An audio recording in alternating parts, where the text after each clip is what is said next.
Imagine a small clay tablet about the size of your hand, inscribed with delicate wedge-shaped symbols. It lay buried beneath the sands of the Iraqi desert for more than 4,000 years. In the 1850s, archaeologists unearthed it and eventually deciphered its ancient cuneiform script, uncovering a narrative that upended long-held assumptions about the roots of biblical tales. This artifact recounted the tale of two brothers, one a tiller of the soil, the other a herder of sheep.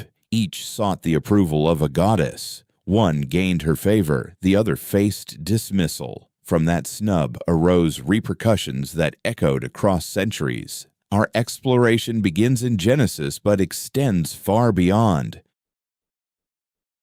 We'll track this narrative back through Hebrew scriptures to earlier Babylonian writings, and even deeper into ancient Sumer, the cradle of writing itself around 4,000 years ago. What emerges is that the saga of Cain and Abel, a core story of envy, slaying, tribute, and dismissal, could be much more ancient and intricate than scholars ever supposed. Let's recall the familiar version most people know. In Genesis 4, the account of Cain and Abel unfolds in a mere 16 verses, a concise passage that has sparked endless discussion, analysis, and doctrinal arguments over millennia. The premise is straightforward. After their banishment from Eden, Adam and Eve bear two sons. When Eve delivers her firstborn, she declares, "With the Lord's aid I have acquired a man." She calls him Cain.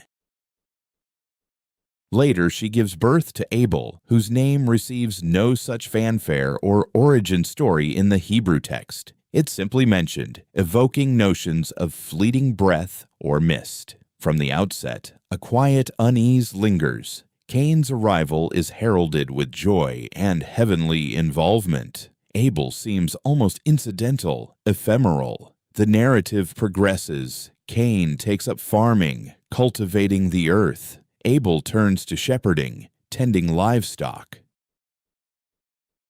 This divide in professions isn't arbitrary. In the ancient Near East, the split between agriculture and pastoralism symbolized contrasting societal models, distinct bonds with the environment, and divergent ideals for human existence. Farmers establish roots. They invest in one spot, carving out ditches for water, erecting lasting homes, and staking claims. They assert, quote 1, their survival hinges on stability, safeguarding their holdings, relying on reliable weather cycles and the productivity of fixed lands. Shepherds, by contrast, roam freely. They chase pastures and streams, dwelling in portable tents. Their riches move with them on hooves. They lack the fixed ownership of farmers, instead requiring passage rights, communal access to grazing areas, and shared use of contested resources. When these nomadic and sedentary groups overlap in the same landscape, vying for water, feed, and space,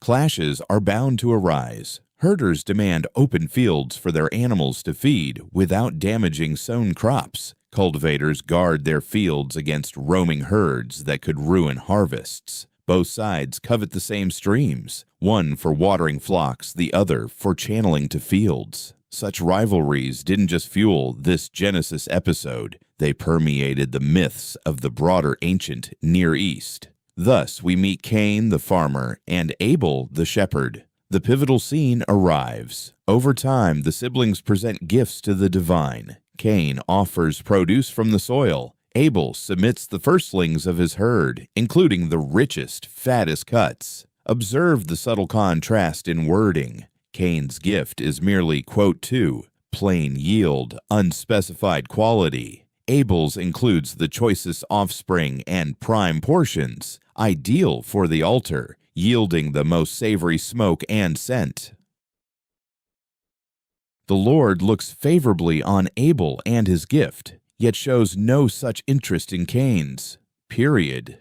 No rationale offered, no heavenly rebuke like, quote 3 or quote 4, just favor for one, disregard for the other, and a resounding quiet that has fueled interpretations for ages. Consider the sting Cain endured. As the elder son, his birth had been exalted with explicit divine favor. He believed he was fulfilling his duty. He toiled on the soil that God had doomed to hardship following the banishment from Eden. He offered the produce of his hard work at the altar, only to face rejection, not outright punishment or judgment, merely dismissal. And in some ways, that indifference cuts deeper. The account describes Cain seething with rage, his countenance dropping. This marks the initial human feeling noted after leaving Eden. No awe at the unfamiliar landscape beyond the paradise. No terror. No optimism for what's ahead. Simply fury. Stark, degrading fury toward godly dismissal. And it's at this juncture that the narrative turns profoundly compelling. God observes Cain's fury and addresses him personally. Why the wrath? Why the downcast expression? If you act rightly, won't you gain favor? But if you falter, sin lurks at your doorstep. It craves dominance over you, yet you must dominate it. This introduces the Bible's earliest mention of sin, not amid the serpent and the forbidden fruit in the garden. Instead, it emerges now within the soul of a furious, spurned offspring. Sin takes form as a lurking hunter, a creature poised at the entrance, ready to pounce. Cain receives a caution. He's presented with an option. Conquer your rage, or let it conquer you. What follows unfolds with stark brevity. Cain talked with his brother Abel. While out in the field, Cain attacked Abel and took his life. That's all. No details on the tool used, no account of the dispute building, no parting dialogue between the siblings, just the grim reality. Humanity's first child from a mother's womb turns into the initial slayer. The next born becomes the pioneering, lifeless body. And the already blighted earth now absorbs the blood of an innocent soul. God's questioning echoes the garden's aftermath. Where is your brother Abel? Cain's retort has turned into a timeless saying. I have no idea. Am I responsible for watching over my brother? It's a dodge, a challenge, laced with mockery. A person dodging ownership of his deed. Even as the proof seeps right into the dirt under him, God's answer strikes like thunder. What have you wrought? Your brother's blood calls out to me from the soil. The very blood possesses a cry. The slain one demands retribution from the ground itself. It's verse of profound sorrow, lingering and evocative. The ensuing curse fits Cain's offense to perfection. Cursed are you by the earth, which gaped to swallow your brother's blood spilled by your hand. No longer will the soil respond to your efforts with bounty. You'll roam as an outcast and nomad across the land. The tiller who slew the herder is doomed to fail at farming forevermore. The one who tilled the dirt faces rejection from that very dirt. It's a twist of fate from the heavens. Cruel beyond measure. Cain's reaction captivates. He skips outright denial of his wrongdoing. He forgoes pleas for mercy. Instead, he gripes about the penalty. The weight of this doom crushes me beyond endurance. You've banished me from the earth, and your presence will elude me. I'll drift as an exile and rover on the planet, and anyone who encounters me will strike me down. And so arises one of the tale's enduring enigmas, left unresolved. Who comprises this feared populace that Cain dreads? The scriptures name only 4 individuals: Adam, Eve, Cain, and the deceased Abel. So, what other figures populate the world? Who might seek vengeance? The classic view holds that Adam and Eve bore additional offspring, unrecorded here, and Cain dreaded his kin. Yet the story offers no resolution. It suspends the puzzle, inviting endless conjecture over the ages. God counters by placing a sign on Cain, shielding him from any would-be killers. The mark of Cain. Innumerable theories have probed its nature: physical, ethereal, an altered look. The narrative stays silent. It reveals solely its intent.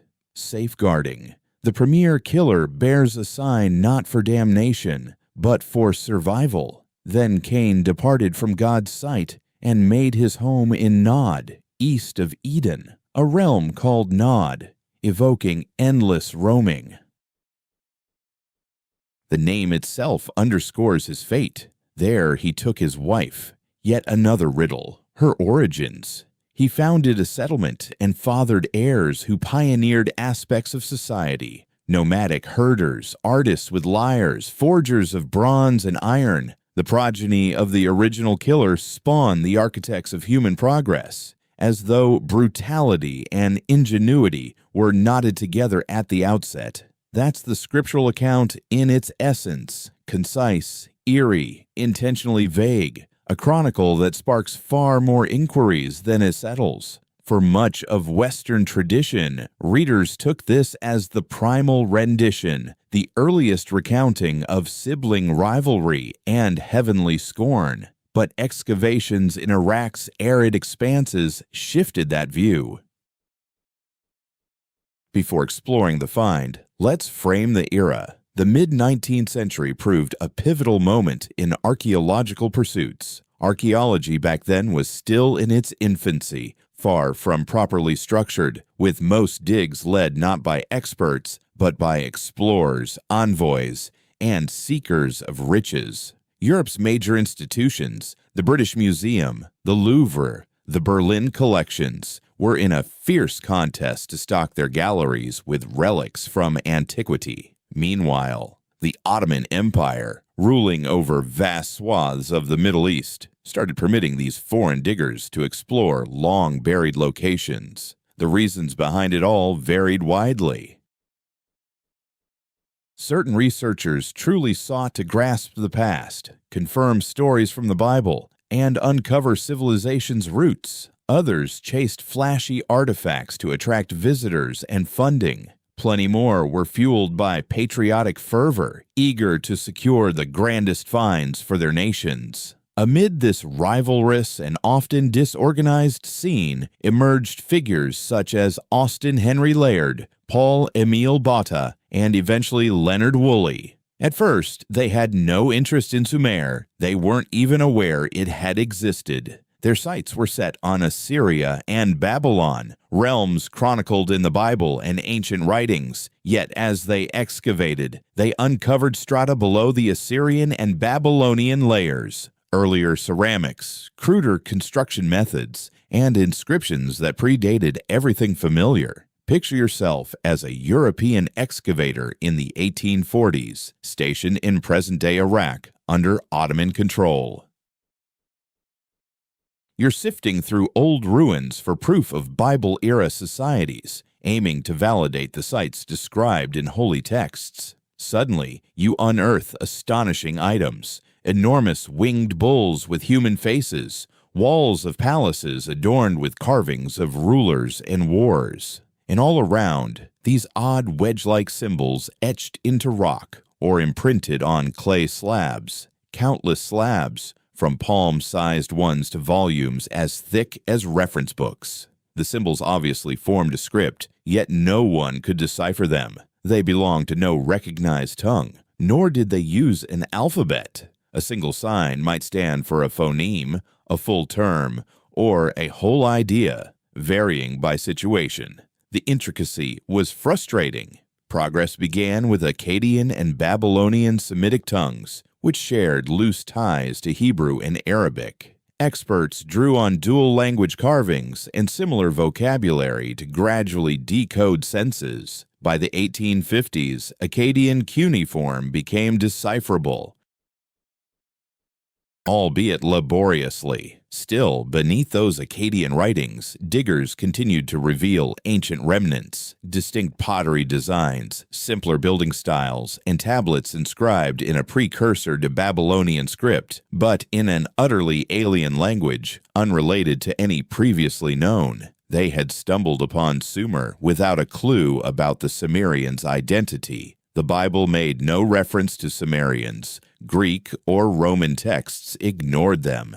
Their very name had faded so utterly from collective recall that even the Babylonians and Assyrians, who drew extensively from Sumerian traditions, regarded Sumerian as an archaic, extinct idiom in their era, much like how Latin functioned for medieval Europeans. Yet the digs provided irrefutable proof.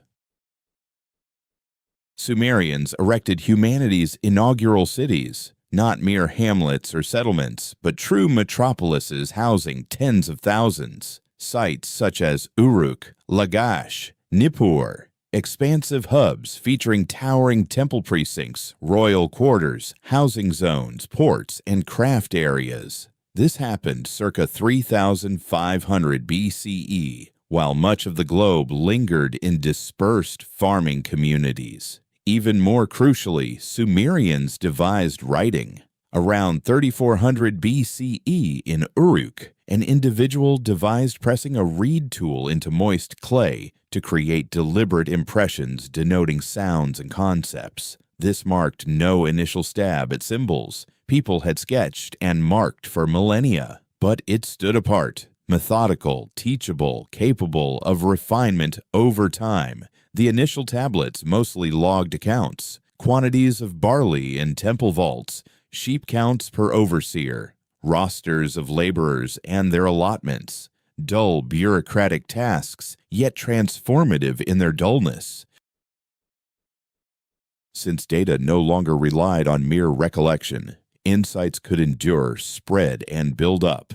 In mere centuries, Sumerians expanded writing beyond ledgers. They documented it all: records of medical conditions and remedies, laws outlining duties and penalties, romantic correspondence, folk wisdom and adages, songs praising the deities, and, crucially for our tale, legends and grand epics on origins, deluges, divine interactions with mortals. These clay documents were housed in sacred archives and training centers for scribes. As urban centers crumbled and realms toppled, the tablets ended up entombed in debris, lying dormant for thousands of years, safeguarded by the arid conditions of Iraq, until experts could decipher them once more. The challenge lay in Sumerian being an isolated tongue,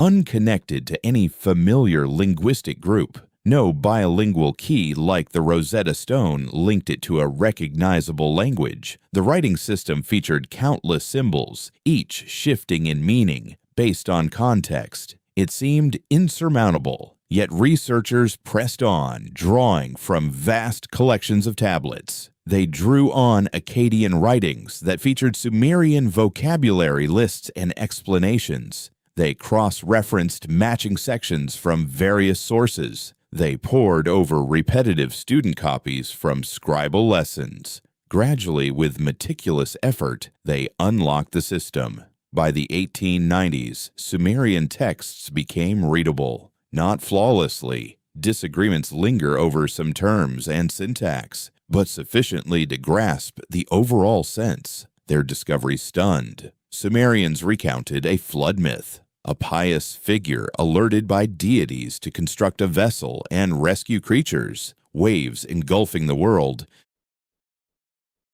A foul dispatch to find solid ground. The resemblances to Noah were undeniable. They described origins where gods molded people from earth. They told of idyllic realms and godly verdicts. They narrated tales of inaugural rulers and the dawn of society. And they shared accounts of herders and cultivators, heavenly preferences and dismissals, tributes honored or spurned, clashes culminating in bloodshed and banishment. The revelations were profound. The Bible, long viewed in the West as the earliest wellspring of these narratives, evidently drew from earlier sources. These Sumerian writings preceded biblical accounts by at least a millennium. Often two or more, tales that countless individuals had accepted as singular sacred disclosures were, in truth, elements of a deeper heritage, a shared reservoir of ancient Near Eastern lore reshaped and passed down by diverse societies over ages. Certain academics recoiled in dismay. while others thrilled at the insight. All agreed, though, that interpreting biblical tales now demanded reckoning with their Mesopotamian roots. Discussing Noah required mentioning Ziusudra, Atrahasis, and Utnapishtim. Exploring Eden meant examining Sumerian visions of paradise. And addressing Cain and Abel necessitated grasping what Sumerians penned about agrarian and pastoral figures, about godly selections, about the core frictions emerging as people first rooted in place and sparked the farming era. In Sumerian lore, a goddess faces a choice between two admirers. This deity is Inanna, a central figure in the Sumerian divine assembly. She governs romance, reproduction, combat, and governance, a multifaceted, perilous, alluring, fearsome sovereign of the skies. Her contenders are Dumuzi and Enkimdu. Dumuzi tends flocks. His name evokes a loyal offspring or genuine heir of the streams. Enkimdu tills the soil.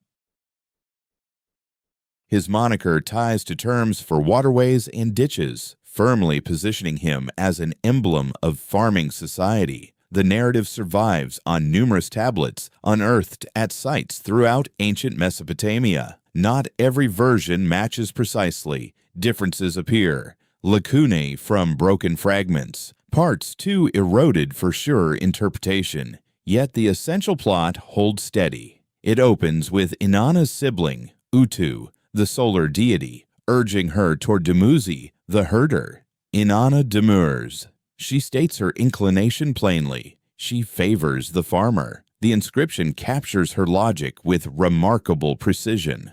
The cultivator, she declares, raises crops high. He nurtures thriving groves. He supplies her with loaves and ale. What appeal does a herder hold? Her argument is pragmatic. The farmer symbolizes security, endurance.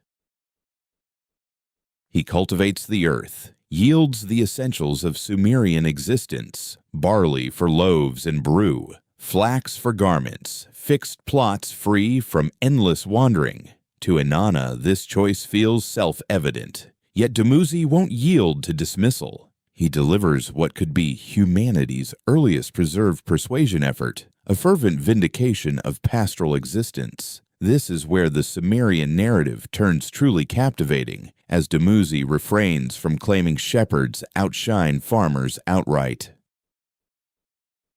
Instead, he contends that herders deliver all that cultivators offer along with extras. I provide you with milk, pure and delightful, he declares. I supply cheese that lasts without spoiling. I offer butter and cream. I bring wool for garments that are softer and cozier than linen. I furnish meat for celebrations. I yield leather for footwear, pouches, and shelters. He pushes the point even more. My herds roam with the changing seasons, seeking prime pastures. I recognize every spring, every secure route across the wilds. I can lead you to spots the farmer can't reach. Reveal territories stretching beyond the crops. The farmer remains bound to a single spot, he insists, while I roam unbound. It's essentially verse, evoking an idyllic picture of nomadic existence, not merely profitable, but elevated in spirit. Liberty against limitation, journey against standstill, untamed against tamed. And it clearly succeeds. The clay records show Inanna reversing her stance, embracing Dumuzi as her consort, and recognizing the shepherd's offerings as fitting in the end. Yet what sets this apart so sharply from the Genesis tale of Cain and Abel is Enkimdu's response. No fury erupts, no slaying of the competitor occurs. He scarcely objects at all. Rather, the farmer yields with poise. A surviving tablet captures a dialogue between Dumuzi and Enkimdu. Once Inanna decides, the victorious Dumuzi, in a gesture of generosity, proposes harmony. The pair negotiates a pact. The shepherd's animals may pasture on the farmer's plots post-reaping, consuming crop remnants and enriching the soil for future yields. The farmers' waterways will quench the herds in arid times. They agree to collaborate. They both thrive. That's the outcome. Reconciliation over strife. Partnership over killing. The inscriptions depict a society where cultivators and herders rely on one another, where their distinct livelihoods complement rather than clash. It paints an image of communal balance that sharply opposes the Genesis account that follows. We must tread cautiously, though. The remnants aren't the full picture of what once was. Our tablets are duplicates of duplicates, writings deemed vital for temple archives and training halls. They embody sanctioned narratives, tales promoting unity and societal structure. Sumer prized such notions deeply. Their whole culture hinged on diverse roles: cultivators, herders, fishers, artisans, clergy, interweaving in intricate trade networks. So, one wonders, might there have been an alternate, grimmer variant where the rivalry between herder and farmer concluded in carnage, not compromise? Certain experts believe so. They cite scattered allusions in additional Sumerian writings, fleeting nods to strife between Dumuzi and Enkidu, absent from our courtship account. They observe how ancient tales commonly branched into variants, some for communal rites, others for intimate or hidden rites. Moreover, the Dumuzi saga doesn't conclude blissfully. Elsewhere in Sumerian lore, he meets a brutal end. Betrayed, pursued, he's hauled into the netherworld. His demise inspires grand dirges, elegies recited yearly in Sumerian shrines. Thus, brutality permeates the broader mythos around these figures. It simply skips the wooing episode, or at least the additions that endured. The terminology in the Sumerian script proves just as intriguing. It employs precise jargon for the farmer's craft and the shepherd's, from implements and grain varieties to planting rhythms, matched by equally specialized words for livestock care, grazing oversight, and milk processing. This goes beyond abstract fable. These works mirror profound, hands-on expertise in both pursuits. The exchange between Dumuzi and Enkidu feels less like origin lore and more like a scripted echo of genuine disputes in Sumerian settlements. Authentic frictions between factions whose livelihoods occasionally synced, occasionally sparred. The tablets etch those strains, yet they also etch a societal aspiration, the conviction that clashing existences ought to vie via dialogue and deal-making, not destruction. That even a rejected option holds merit and merits dignity. Whether this mirrored daily life or merely embodied aspiration is tougher to judge, but it endures in the script, etched in clay, safeguarded across ages, ready to challenge our grasp of the Cain and Abel origins. The tale of Dumuzi and Enkidu could have concluded on a harmonious note, with the shepherd and farmer discovering methods to live side by side, yet Inanna, the goddess tied to Dumuzi, refused to remain confined to the domain of vitality and daylight. She faced another duty, another path to tread, one that would ultimately seal the fate of her cherished shepherd. Before tracing Inanna's path into the realm below, it's essential to grasp why this specific legend held such profound significance for the Sumerians. Far beyond mere diversion, it served as doctrine, certainly, but also as a functional tool for interpreting and ceremonially addressing the yearly rhythms that spelled the difference between prosperity and famine. In ancient Mesopotamia, the calendar divided into two primary phases. From about November through April came the milder, rainy stretch ideal for cultivation, with lush meadows and thriving existence. This gave way to the blistering summer months of May to October, marked by heat soaring past 110 degrees Fahrenheit, dwindling waterways, parched landscapes, and a relentless fight for endurance. The Sumerians used the saga of Dumuzi's plunge into the underworld to account for this alarming yearly decline. As Dumuzi was pulled into the land of the deceased, vitality ebbed from the earth. His partial resurgence, or the ceremonial recall of his essence, allowed renewal to emerge. This went beyond vague allegory. Sumerian sacred timetables revolved around dawn ceremonies honoring Dumuzi. Women assembled in public spaces, lamenting and pulling at their tresses. Clerics intoned dirges within sacred halls. The whole society joined in formalized sorrow, confronting the withdrawal of the world's animating energy. Such observances were vital, offering a measure of influence amid an intimidating universal spectacle. While one couldn't dictate the arrival of drought or deluge, proper rites of bereavement could be enacted. Dumuzi's legacy could be honored fittingly. One's role in the recurring pattern might aid in his eventual restoration. With this foundation in place, we can now pursue Inanna on her doomed expedition. Among the cornerstone narratives of Sumerian lore, Inanna resolves to venture into the underworld. Surviving tablets capture this account with striking precision, and exploring it is crucial since it paves the way to Dumuzi's grim demise. Sumerian views of the underworld diverged from the punitive inferno of Christian tradition or the shadowy abode in Greek tales. It simply marked the destination for all mortals upon death, a dim, arid expanse under the soil where spirits lingered as faint echoes of their earthly forms. Ereshkigal, Inanna's sibling, reigned there as sovereign of the departed.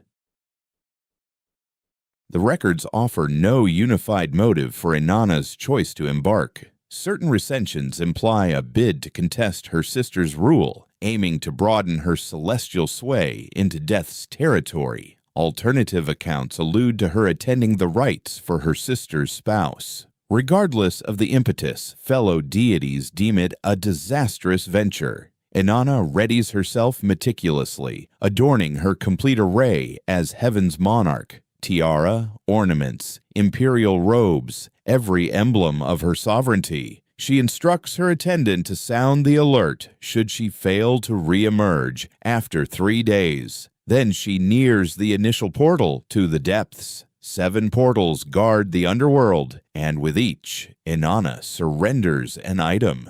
The first portal sentinel claims her crown. The second, her pendants. The third, her chain. Portal after portal, her might, command, and essence are peeled away, leaving her exposed and defenseless before the arbiters of the deceased. At that point, the chroniclers convey a stark, ominous event in terse phrases. The arbiters turned their eyes upon her. They uttered a verdict against her, and Inanna perished. The deity of passion, vitality, and bounty felled in the irrevocable abyss. Yet existence cannot endure her absence. Harvests shrivel on the stalks. Beasts cease their pairings. Unions prove barren. The very pulse of creation begins to weaken. Thus the pantheon steps in. Via cunning and bargaining, they secure Inanna's liberation. But freedom demands a price. No soul departs the depths without toll. An existence must substitute for another. Should Inanna ascend to the sphere of illumination, another must ascend in her stead. And Inanna selects the replacement. Here, Dumuzi's arc veers toward tragedy. As Inanna ascends from below, shadowed by the gala demons tasked with upholding the trade, she traverses her domains. All whom she meets grieve her vanishing. They rend their locks, crouch in filth and cinders, clad in rough weaves. They are shattered. They adore their patroness and dread a realm bereft of her grace. To every one of these devoted grievers, Inanna extends clemency. She spares them the descent into shadow. Upon reaching her own palace, Inanna discovers not sorrow or lamentation, but Dumuzi, lounging on the throne in luxurious robes, reveling in the perks of rule, while everyone else believed her lost eternally. This scene shocked early audiences, and it remains disturbing today. The cherished shepherd, her selected spouse, shows no sign of grief over her passing, perhaps even relishing her departure, exploiting her authority amid her captivity in the realm of death. Inanna resolves on a course of action. She indicates Dumuzi and declares, in effect, "You shall occupy my position." The Gala, those merciless demons of the underworld, pursue their task without mercy or pause. Their goal is straightforward: haul Dumuzi away. And so Dumuzi bolts. What ensues is among the most touching pursuits in ancient tales. He dashes across the landscape, pleading with allies, kin, and compassionate deities for shelter. His sibling, Gestinena, attempts to intervene, volunteering to stand in his stead and pleading with the underworld's agents. Yet the Gala hound them relentlessly. The narrative portrays them as a relentless horde, numerous and unyielding, unmoved by offers, sobs, or negotiations. They resemble an elemental power, unavoidable and inexorable. At last they seize him. The conclusion is far from peaceful. The clay tablets employ stark, brutal wording. Dumuzi suffers blows, restraints, and fatal strikes. His frame shatters. Certain shards mention his blood drenching the soil. The once proud shepherd lord, who vaunted his vast herds and prosperous livestock, ends as prey, ripped from the realm of daylight and thrust into the shadows beneath. This tale diverges from the Cain and Abel narrative in specifics, yet pay attention to the resonances. Within various threads of the Dumuzi lore, dispersed through multiple sources,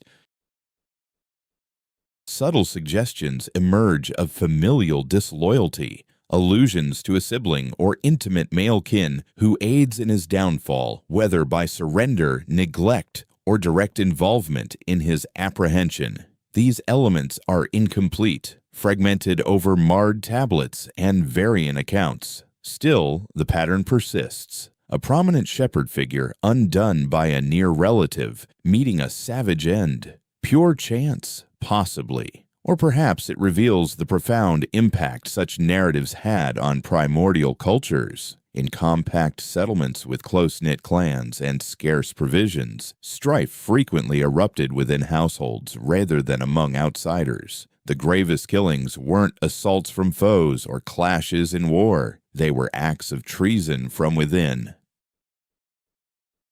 Regardless of the precise means of Dumuzi's demise, be it demonic assault, heavenly retribution, or traces of mortal deceit, the lingering impact is evident. The ancient Near East grieved him for ages. Across successive eras, Mesopotamians conducted ceremonies in his honor. Females wailed in public thoroughfares, intoning dirges for the vanished shepherd. Clerics intoned sacred texts recounting his plunge, torment, and withdrawal from the meadows. Even the terrain was depicted in sorrow. Barren slopes without herds, empty granaries devoid of harvest, lifeless hamlets stripped of cheer. His passing aligned with the calendar. Annually, as summer's blaze parched the meadows and blighted the plants, folks recalled Dumuzi's plunge. With the onset of rains and the greening of crops, they invoked his resurgence or enduring role in the wheel of existence and demise. Dumuzi transcended mere mythic persona. He intertwined with the fabric of time. The pulse of the year, the perpetual loop of decay and resurgence vital to ancient farming communities. Repeatedly, the rites emphasize identical links: the herder, mortality, revival, a sacred or quasi-divine entity bound to pastures and harvests, felled by abrupt ferocity, a society that endures via grief, recollection, and ceremonial revival of that loss. Herein lies the subtle convergence of Dumuzi and Abel. Abel too tends flocks, earning heavenly approval for his gift. He too perishes brutally amid the wilderness, his life blood staining the dirt. In Genesis, the divine voice notes Abel's blood calling out from the ground, as though the earth itself recalls. In Sumerian lore, the soil honors Dumuzi similarly. His end links to the soil's bounty, the resurgence of yields, and the vitality of beasts. Distinct societies, varied divinities, contrasting doctrines, yet the persistent notion endures. Communal vitality hinges on the anguish of the blameless. A herder slain, a demise that serves as both catastrophe and catalyst. Experts contest the depth of these likenesses. Certain contend the Dumuzi saga concerns botanical cycles and yearly shifts, not morality or wrongdoing. Others stress that Cain and Abel probes envy, rage, and celestial admonition. Sumerian legends, they assert, explore universal harmony and equilibrium across realms. Such views hold merit. Nevertheless, on a profounder plane, both heritages grapple with analogous motifs, themes of mortality, offerings, heavenly approval. And that odd, persistent tie between herders and holy bloodshed keeps surfacing. What draws narratives toward shepherds? Perhaps it's their liminal role in nascent urban societies. These figures traversed the divide from cultivated lands to untamed grazing areas, from fortified settlements to open expanses. Their existence hovered near peril, from slain beasts, lurking threats, endless risks of famine or arid spells. They bore the burden of sustaining their people, transforming delicate animals into sources of food, fiber, and ritual gifts. In legends, this stance turns emblematic. The herder embodies proximity to vitality and demise, their labor forever grazing the divide that separates the two. So, when tales demand a death that alters the cosmos, they frequently select a shepherd. Dumuzi's passing binds the renewal of the earth to his legacy. Abel's demise shifts the scriptural arc from pastoral origins to banished towns and, in time, the deluge. In each instance, the moment the herder's lifeblood soaks the soil, reversal becomes impossible. Everything transforms irrevocably. In the ancient Near East, names transcended mere identifiers. They functioned as tiny narratives, concise incantations, or vows distilled into brief sounds. A name might capture a godly meeting, assert ownership, honor a lineage's aspiration, or voice a grievance toward the divine. To probe potential ties between Sumerian and biblical accounts, examining the names proves essential, and upon closer inspection, intriguing patterns emerge. The Hebrew scriptures name Adam and Eve's firstborn as Cain, rendered in English as Cain. The narrative supplies its own origin story. As Eve bears him, she declares, quote, 9. The verb for, quote, 10 derives from the root koine, to obtain, possess, create, and Cain's name appears rooted in that very source. At first glance, it's clear-cut. Cain signifies the possessed child, the eagerly awaited offspring, the boy secured, embodying humankind's initial grand optimism post-Eden's gate. It's wordplay, a deliberate pun, and such linguistic twists delighted ancient Near Eastern authors. Yet ancient nomenclature seldom stays that uncomplicated. Names typically layer multiple senses simultaneously, building strata of import across eras. Venturing past Hebrew to Mesopotamia's elder tongues reveals that tidy origin tale as perhaps a veneer, an overlay on profounder foundations. Certain experts propose an ancient Semitic root lurking beneath Cain, linked to metallurgy and forging. Across Semitic dialects, akin phonemes denote smith or artisan of metals. This aligns neatly with Cain's progeny in Genesis. Chapter 4 describes his lineage featuring Tubal-Cain, master craftsman of every bronze and iron tool. a clear nod to metallurgy and innovation. Other kin in Cain's branch pioneer skills like nomadic sheltering, animal husbandry, melody making, and fabrication. Essentially, his bloodline launches human ingenuity and urban progress. Should the name trace to an archaic term for forging or artistry, it could echo a time when Cain figured not merely as a tiller of soil, but as a mythic bringer of techne to mortals. A double-edged boon, serving as implement or arm. Turning to Sumerian, no precise phonetic match for Cain exists, yet naming conventions incorporated professions, godly bonds, and the grasping of wisdom or authority. The Sumerian element _11_ might signify utterance, portal, or command, cropping up in appellations tied to expertise and prowess. Is a link feasible? Proof eludes us. Etymologies shift like sand. Proofs lie in shards, but the echoes, possession, artistry, hints of smithery, imply Cain's moniker has long harbored duality, boon versus peril, mortal craft versus hubris. As for Abel, Hebrew dubs him Hevel, evoking exhalation, steam, or fog, ephemeral wisps that fade in an instant.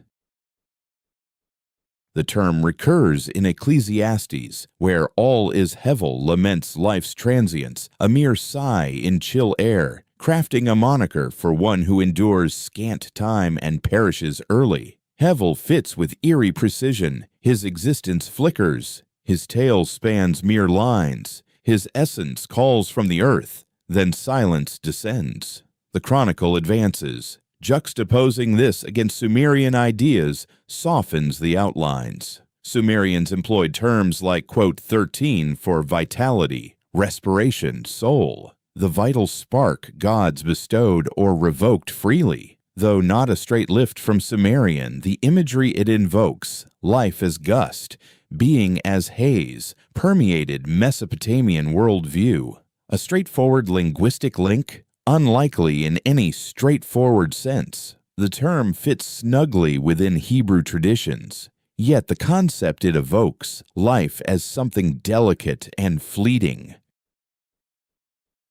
Humanity reduced to mere vapor that vanishes, echoes the worldview that birthed Sumerian dirges for perishing deities and fallen rulers. The siblings' names create an eerie duality. One evokes gathering, skill, ownership, endurance. The other suggests only air, mist, an essence impossible to grasp. In societies where names held deep significance, this opposition could unlock the tale's core. Cain tied to the soil, constructing, dominating, molding, striving to claim and retain what he builds. Abel, the fleeting gust, the vitality that fades, incense curling upward from an accepted offering and vanishing into the heavens. One linked to stability, crops, barriers, implements, settlements. The other to transience, roaming herds, existence cut short. Viewed through this lens, the account transcends mere envy and violence. It evolves into a reflection on humanity's futile grips and inevitable relinquishments. On the clash between the drive to own and the truth that all is ephemeral, all is vapor, shifting to Sumerian figures now. Dumuzi, the herder, bears a name implying loyal offspring or genuine heir, a badge of piety, a bond to the sacred. From the outset, he's portrayed as divinely favored, intimately tied to the celestial sphere. Enkidu, the cultivator, draws his name from water channels and farming hydraulics. These were the innovations that sustained Sumerian society. He embodies agrarian expertise, humanity's mastery over terrain via ingenuity and foresight. At first glance, these monikers bear no resemblance to Cain and Abel, but examine their implications. One embodies spiritual affinity and nomadic herding. The other, rooted farming and engineered command of the earth. The identical fundamental divide, inscribed in distinct tongues across a millennium or longer. Experts debate the extent of such ties. Conservatives warn against overreaching, claiming name resemblances are mere chance, patterns imposed on randomness. Bolder voices highlight the tangle of likenesses between Sumerian herder-farmer myths and Genesis, proposing the names at least reverberate with ancient Mesopotamian prototypes. Reality likely lies midway. Direct appropriations are rare. No Israelite copyist pored over a cuneiform slab, wholesale adapting nomenclature. Still, these were neighboring civilizations, trading goods, waging wars, forging unions, exchanging myths, melodies, and invocations over eras. In such a milieu, nomenclature and its connotations could drift like other elements, imperfectly, messily, in shards of phonetics and import that latch on to fresh narratives in emerging dialects.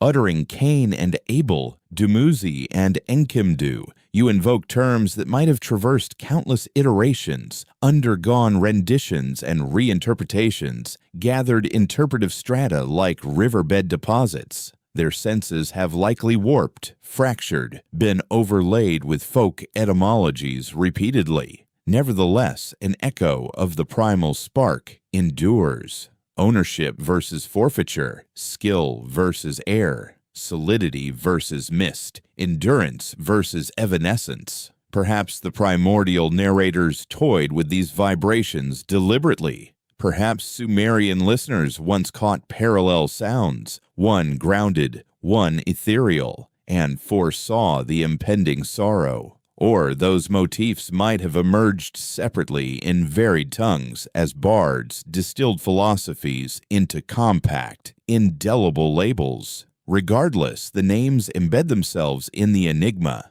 minute verbal relics embedded in scripture. Their forms stand out sharply. We can speculate on the vibrant beings they once denoted, but the complete form, vibrancy, resonance of the source lingers elusive, like dissipating mist we strain to capture. To grasp how a Mesopotamian yarn of herders and tillers could shape a Hebrew chronicle of Cain and Abel, one must fathom ancient tale transmission. And our prime instance of that dynamic is the Deluge saga. Ages before Genesis took form, cuneiform writers in southern Mesopotamia chronicled a cataclysmic inundation. The earliest named iteration spotlights Ziusudra, the devout sovereign from the Sumerian flood myth. Subsequently, the Akkadians dubbed him Atrahasis, the surpassingly sage. Even further along in the Epic of Gilgamesh, the figure emerges as Utnapishtim, the individual who discovered immortality. While the specifics evolve across versions, the core framework remains strikingly consistent. The deities grow unsettled by humankind. At times, it's the clamor of people that interrupts the gods' repose. Other times, overpopulation drains supplies and disrupts universal harmony. A resolution forms, a deluge to erase everything. Yet one person gets a heads up. In the Sumerian account, Zusra gets a godly alert via a wall or dream. In Atrasis, Enki covertly guides the selected individual to dismantle his home and construct a massive vessel. Instructions include gathering relatives, craftsmen, livestock, and life's essentials. The deluge arrives, persisting for days on end. The craft weathers the tempest. Eventually, the floods subside. The lone survivor probes the terrain by sending forth birds. Their failure to come back signals solid earth nearby. Following that, a ritual offering rises, its scent delightful. The divine entity laments the ruin and vows no repeat of such utter annihilation. Viewing Noah's tale alongside these prior narratives makes coincidence seem unlikely. Instead, it's like encountering a well-known narrative in another tongue. God alerts Noah to an impending inundation. He commands an ark's construction to shelter kin and creatures, pairs or sevens varying by scriptural tradition. Torrents pour for extended periods. Waters engulf the planet. Noah dispatches a raven followed by a dove. The dove brings back an olive branch, then stays away.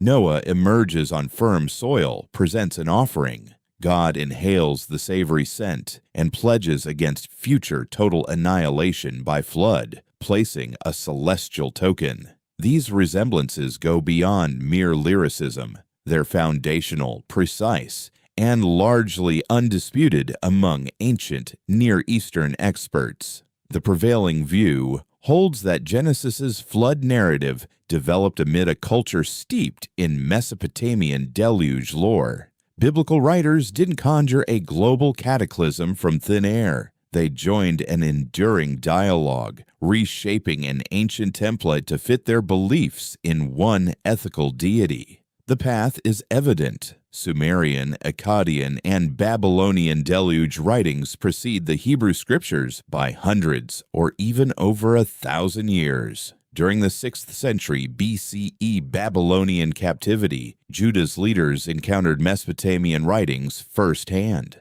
In scribal academies of those exile cities, such documents were duplicated and examined.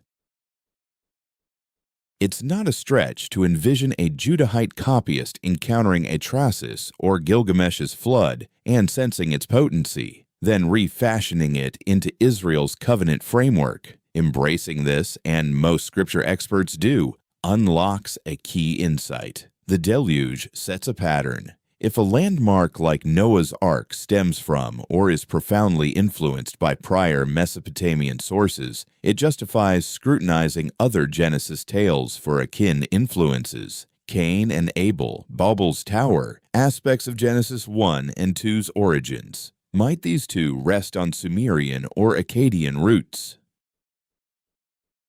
For the flood, the progression from Sumerian Ziusudra to Akkadian Atrahasis to Utnapishtim in Gilgamesh and Genesis's Noah forms a linked sequence. You trace distinct concepts transferring link by link: the hidden alert, the vessel, the avian scouts, the right, the godly remorse. No pristine trajectory, yet a discernible route. The Cain and Abel link resembles wall shadows more than direct light. Sumerians long featured tales of clashing trades, the tiller versus the herder, one goddess favored, the other sidelined. They recounted divine gifts, rejections from above, resource and rank disputes. Centuries on, Genesis crafters operated in a milieu echoing those motifs. Evidence here is slimmer, more interwoven. No pristine cuneiform declares, quote, _14, _. Instead, motifs echo through legends, songs, rites. Names possibly resonate linguistically. Vocations clash. Gods favor unevenly. Rage erupts. Bloodshed follows. Banishment ensues. Fascinating fragments. Sans the guide to assembly. Thus, experts discuss Cain and Abel more reservedly than Noah. Flood ties to Mesopotamia in Genesis are paradigmatic. Cain and Abel's remain an ongoing argument. Certain scholars maintain that the similarities are simply too compelling to dismiss, suggesting the biblical writers were adapting ancient Mesopotamian motifs, like the clash between farmers and shepherds, the gods' preferences, and acts of human aggression, to address Israel's specific issues surrounding offerings, territory, and divine promises. On the flip side, some contend that tales of sibling rivalries and gifts to deities could easily develop separately across various societies. After all, agriculture and animal husbandry are fundamental aspects of human life everywhere, just as envy and brutality are. Rather than viewing it as a straightforward line of transmission, it's better to picture a tangled array of legends, a vast tapestry of folklore extending from Sumer and Akkad across the ages, transported by traders and warriors, prisoners and wanderers, as well as by clerks and bards. Populations shifted, tongues blended, realms ascended and crumbled. In every takeover or downfall, legends were exchanged, fused, and remolded. A narrative shared in a Sumerian shrine might later be recounted in Akkadian beside a royal fire, then modified in Hurrian lands, encountered in a Canaanite harbor, and ultimately inscribed in Hebrew with fresh characters, revised beliefs, yet retaining a core framework that feels timeless. This isn't theft, but the timeless human practice of repurposing potent archetypes and tailoring them to contemporary challenges and inquiries. The deluge tales illustrate this dynamic at work. They offer our sharpest glimpse into how narratives circulated in antiquity. Spotting the Mesopotamian deluge lurking behind Noah is akin to flicking on a faint light in pitch blackness. Abruptly, faint outlines and silhouettes emerge from the gloom. The tale of Cain and Abel could be among them.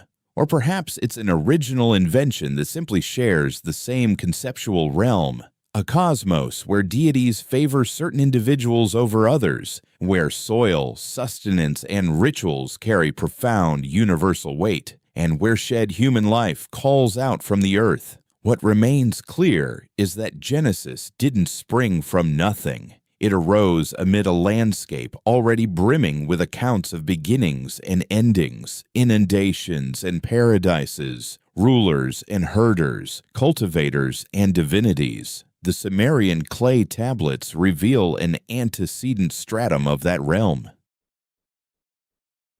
They allow us to observe the emergence of certain motifs well before the Genesis scribes applied their reeds to clay or quills to hides. By following the flood narrative from Ziusudra to Noah, we're doing more than juxtaposing two accounts. We're uncovering the ways ancient concepts migrated, endured amid invasions, linguistic evolutions, and societal disruptions. We're witnessing the gradual, subtle migration of legends over eras, and that migration forms the backdrop for grasping any potential link between Cain and Abel and Sumerian lore, not as mere duplication, but as a single thread in an extended, complex chronicle of tales streaming through history like a waterway, at times serene, at others devastating, ever altering the terrain of collective creativity. To grasp why the farmer-shepherd narrative held such profound importance for ancient societies, one must appreciate the deeper implications. This went beyond mere occupations. It embodied two contrasting blueprints for human existence, two distinct bonds with the earth, two divergent trajectories for societal progress. For hundreds of thousands of years, early humans survived as nomadic foragers, pursuing game, pursuing edible flora by season, relocating as provisions dwindled. This existence wasn't inherently harsh.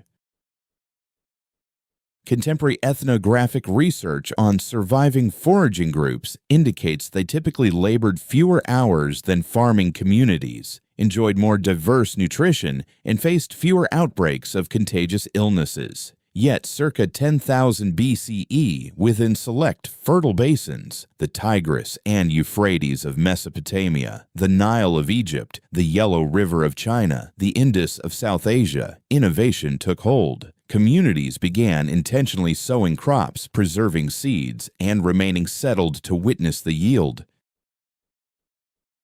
This marked the dawn of the farming era, which irrevocably altered humanity's path. No longer pondering the next destination, folks started fretting over timely rainfall, potential blights, or sufficient reserves to weather scarcity. Farming enabled denser populations. Cultivated plots sustained far more individuals per acre than scavenging wild yields. It fostered fixed communities. Once committed to tilling fields, excavating waterways, and cultivating groves, departure became impractical. Moreover, it spurred novel forms of governance. Coordinating sowing times, allocating water, mobilizing reapers, and safeguarding silos demanded greater structure, leading to emerging leaders, then monarchs, to clerics bridging people and deities, petitioning for bountiful rains and yields. Yet paralleling this agrarian shift, a parallel approach arose,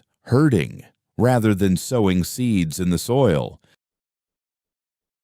Certain communities turned their efforts toward raising livestock, flocks of sheep, goats, and herds of cattle that transformed inedible grasses into valuable resources like meat, dairy, fiber, and leather. These creatures could trek on their own to fresher grazing lands once the current ones wore thin. In essence, pastoralism offered a balanced approach, bridging the nomadic existence of foragers and the rooted permanence of cultivators. Those who tended herds had to master the terrain, pinpointing reliable water spots, identifying regions that retained greenery the longest, and interpreting skies to forecast changes. They dwelled in portable shelters or makeshift camps, ready for relocation. Their prosperity moved with them, multiplying as it grazed. Picture yourself as a cultivating household in ancient Mesopotamia, staking your future on a patch of earth beside a vital waterway. Daily routines involve monitoring flows,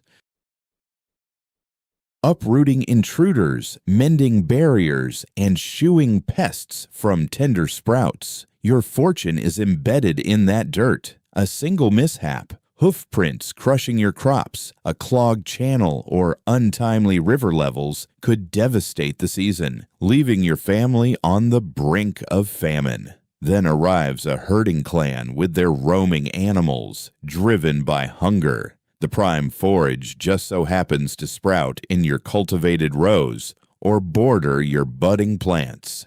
To the herder, it's straightforward. The vegetation lies idle, begging to be used. To you, those destructive steps spell ruin for your sustenance. The herder views the cultivator as a barrier, monopolizing territory meant for shared roaming, erecting barriers over age-old paths, and guarding vital springs. The cultivator regards the herder as an invader, ignoring limits, allowing beasts to ravage tended zones, and claiming shares uninvited. Each viewpoint holds truth, reflecting sensible adaptations to scarcity and rivalry in a resource-strapped environment. In Mesopotamia, such friction wasn't mere speculation, it struck at the heart of existence. The territory flanked by the Tigris and Euphrates holds promise of abundance, yet demands relentless effort. Precipitation proves erratic, while fertile lowlands risk deluge from abrupt swells or drought from capricious streams. Thriving agriculture here requires coordination, networks of ditches, embankments, barriers, precise packs on water priority, and protocols for gate operations. It fosters a stable, collaborative, at times inflexible community. Herders, by contrast, rely on adaptability, wanderlust, and freedom to guide animals along waterways, through untended expanses, or toward highlands as the plains bake. They flourish through deals, temporary rights over enduring claims. Juxtapose these clashing lifeways in a teeming, vulnerable basin, and clashes become inevitable. Echoes appear in ancient documents. Codes from Eshnunna and the renowned Hammurabi Stele lay out meticulous guidelines for incidents like livestock grazing on adjacent plots, directing flocks across planted ground, or overflow from a watercourse inundating another's territory. Far from hypothetical quandaries, these rules preserve echoes of genuine disputes, brawls, and likely violence. Digs reveal defended settlements guarding prime arable zones. Writings depict the Mu or Amorite groups, nomads in hides, herders of sheep, roving bands encroaching on urban enclaves. Chroniclers aligned with those urban centers cast them as disruptive, barbaric, even perilous. Yet they proved essential, delivering wool, protein, and beasts for rituals. The bond blended affection, animosity, reliance, and bitterness. Myths provided a venue to probe this tangled dynamic through allegory. In Sumerian tales of Dumuzi, the herder, and Enkidu, the cultivator, the rivalry for Inanna's favor isn't solely amorous intrigue. It stages a lyrical clash between rival existences vying for celestial approval. The cultivator extols dependable yields, fortified silos, disciplined waterways. The herder praises creamy yields, cozy fleeces, and offerings hauled from remote meadows. Each asserts superior worth to the deity, greater claim on her gaze. Beyond courtship, it's an artistic inquiry into societal priorities. Do the heavens bless the furrowed earth or the boundless plain, the stockpile or the herd, the fixed metropolis or the shifting outpost? Audiences in Hebrew lands generations hence grappled with their parallel strife. The nascent Israelites arose amid terrains where herding retained crucial sway. The scriptures recall the patriarchs, Abraham, Isaac, and Jacob, as nomads tending their herds, sinking wells, and bargaining for pasture access, much like herders had done for millennia. Yet these narratives were shaped and reshaped by folks familiar with urban life, monarchs, the heft of harvested crops, and ritual donations in temples, all within a society shifting toward farming. Thus, when Genesis presents Cain as the tiller of soil and Abel as the herder of sheep, it draws on that profound divide already explored in Sumerian lore: cultivated earth against roaming herds,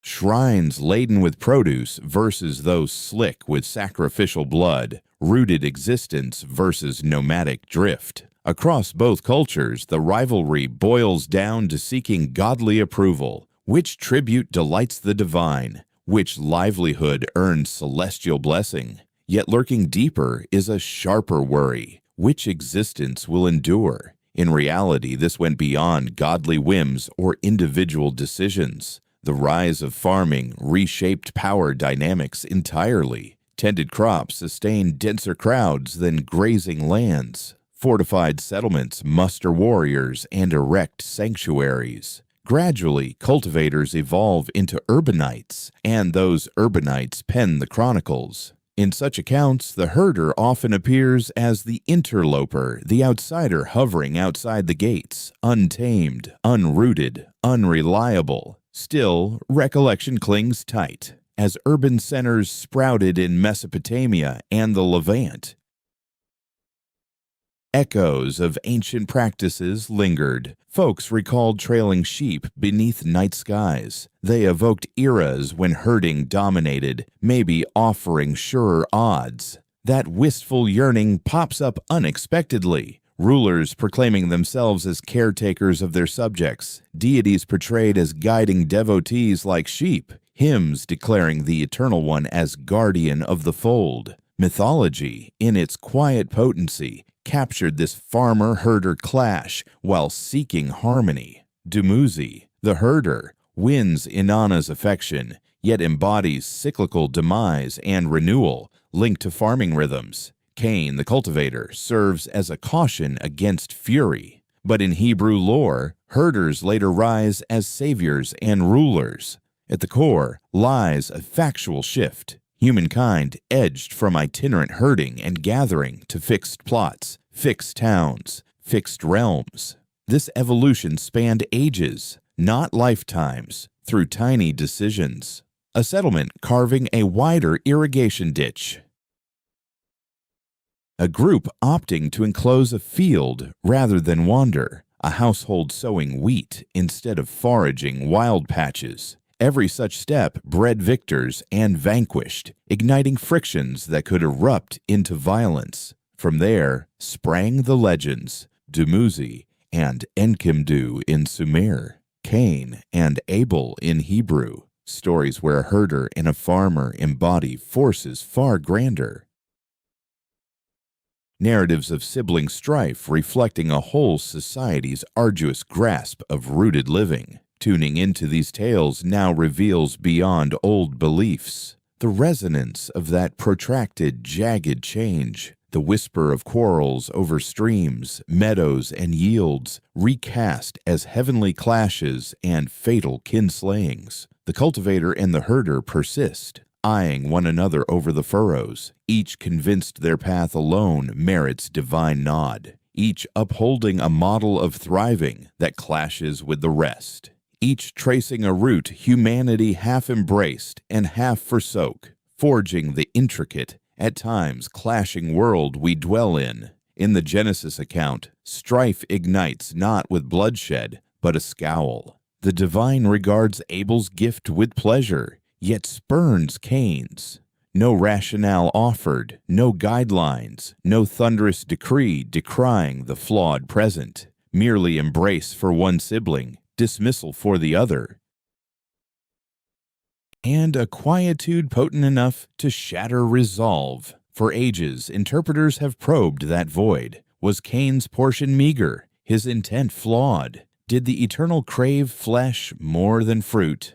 The words withhold answers. They simply deliver that stark, disquieting scene. Twin hearths, twin tributes, one haloed in sacred nod, the other overlooked. To those of antiquity, this rang achingly true, for Sumerian writers long predating Genesis fixated on a parallel puzzle. What sways the deities to approve? What prompts their withdrawal?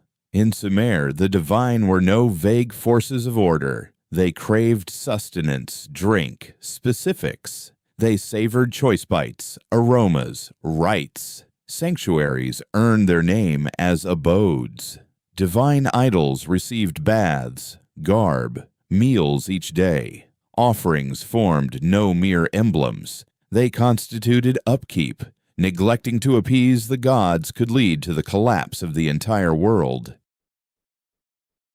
Sumerian legends devote significant attention to the rituals of appropriate tributes. In the tale of Dumuzi and Enkidu, the rivalry extends beyond mere romance. It's an inquiry into which lifestyle better suits the preferences of the divine. Does the choice favor cultivated crops or roaming livestock, tilled soil or open grazing lands? The deliberate structured expansion of farming or the nomadic capricious nature of herding? Enkidu, the farmer, presents loaves of bread, vessels of beer, lush irrigated plots, and granaries overflowing with barley. Dumuzi, the shepherd, offers fresh milk, rich cream, soft wool, and tender lambs.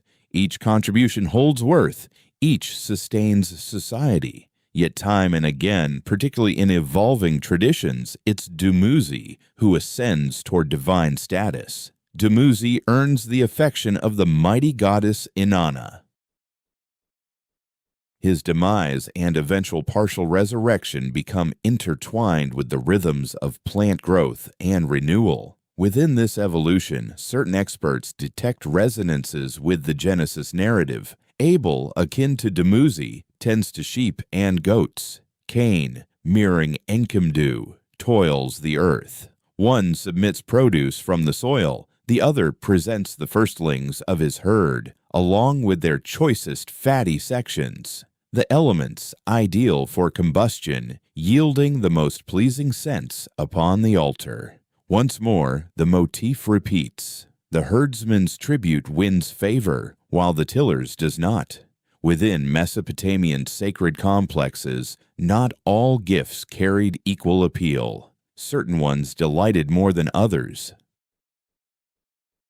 Intricate protocols governed each deity's preferences, specifying which beasts or cereals were required on specific days, and how blends of aromatics, oils, and meal could produce the calming fragrance that enchanted heavenly perceptions. Far from mere folly, this was a refined system of gaining approval, refined through generations of experimentation and enshrined in ritual guides from temple academies. Yet a profounder dimension exists. Throughout the ancient Near East, rituals involving the spilling of blood held exceptional significance. The ritual killing of beasts, particularly prized ones such as a herd's initial offspring, symbolized the surrender of vitality itself. Blood embodied essence in fluid state. It marked sacred stones, drenched the ground, and ascended in vaporous clouds.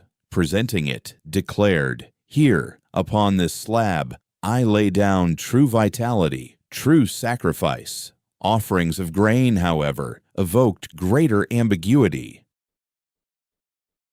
They might be lavish, bountiful, consecrated, yet they could also resemble routine sustenance. In various societies, sanguine rites appeared to access a superior realm of celestial notice, as though the outpouring of living force proved more discernible to the immortals than the reaping of ripened fields. Thus, when Genesis describes Abel offering the firstborn of his flock and their prime fat pieces, it signals an elevated intensity of devotion. Abel forfeits creatures vital to his herd's propagation. For Cain, the account simply notes some yield from the soil. Perhaps it was superior, perhaps mediocre. The tale remains silent, but for listeners immersed in rite's rationale, the suggestion lingers. Blood, primogeniture, sweat. These denote excellence, expense. In Sumerian lore, meanwhile, Dumuzi transcends his role as mere herdsman. Gradually, he transforms into a pastoral deity, an exalted being whose essence links to sheep, fecundity, and the proliferation of life that flows and regenerates. His bond with Inanna bestows renown. His plunge into the realm below and subsequent incomplete revival confer pathos. Upon his intermittent cyclical reemergence, he mirrors the ebb and flow of flora and fauna, the fragile equilibrium ensuring nourishment's continuity. Analysts attuned to these similarities have ventured a compelling hypothesis. In profoundly archaic strata of lore, perhaps ovine rites possessed unique holiness. Maybe groups reliant on livestock or clerics managing beastly dedications crafted narratives that subtly prioritized the shepherd above the cultivator, the gore-smeared shrine over the heap of harvest. Here emerge ideas of clerical motivations. A few investigators posit that Genesis's subsequent redactors, temple officiants centered on livestock immolations, may have retained or highlighted tales spotlighting sanguine rites, not to vilify tillage, but to stress a core doctrine. Vitality is divine domain, most starkly yielded through blood. Counter-arguments arise from other experts who contend the narrative focuses on disposition over material. What truly counted, they say, was Cain's manner of presentation, not its contents. Some propose the account faintly recalls ancient tensions between agrarian and nomadic groups, clashes between fixed croplands and migratory herds, recast as a tale of dedications and inner turmoil. Near universal consensus, though, centers on the heartfelt essence. Be it in Sumer or among the Israelites, whether invoking Inanna or Yahweh, the dilemma persists. How can one discern divine contentment? The ancients observed their oblations' vapors curling heavenward, much as we gaze at our aspirations vanishing into uncertainty, and they fretted. Did it suffice? Was it fitting? Did it register? Sumerian odes implore the deities to withhold their averted gaze. Poems of sorrow depict forsaken shrines, disregarded gifts, and supplications that echo unanswered. The greatest calamity surpassed floods or pestilences. It was the gods' apathy. Being overlooked by the divine meant existing in a partial state of death. When Cain's tribute is spurned, his expression darkens, encapsulating a vast realm of mortal dread in that brief account.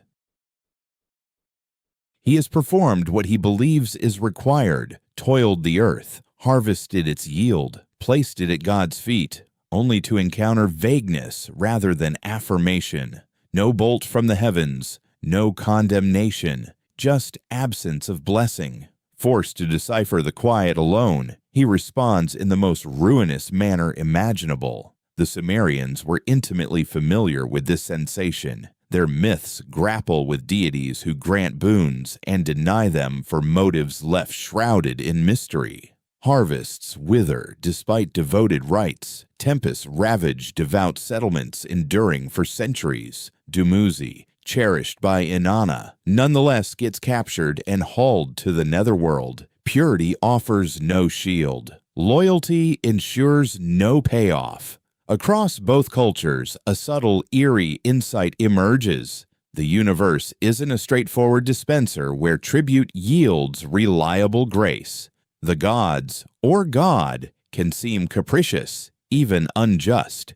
A sibling is favored, the other sidelined. A goddess's paramour is exalted, while another tumbles into disgrace. At times, precipitation blesses the undeserved plot. Occasionally, vapors from an unworthy pyre ascend more purely. Still, people persist in erecting shrines. They continue presenting cereals and sheep, loaves and aromatics, pleas and vows. They persist in crafting tales explaining why certain tributes succeed and others falter. Narratives such as those of Dumuzi and Enkidu, accounts akin to Cain and Abel, legends that, amid their archaic particulars, murmur the identical query we pose in more subdued terms now. Do I measure up? Am I noticed? And if not, what fault is mine? This transcends mere antique faith.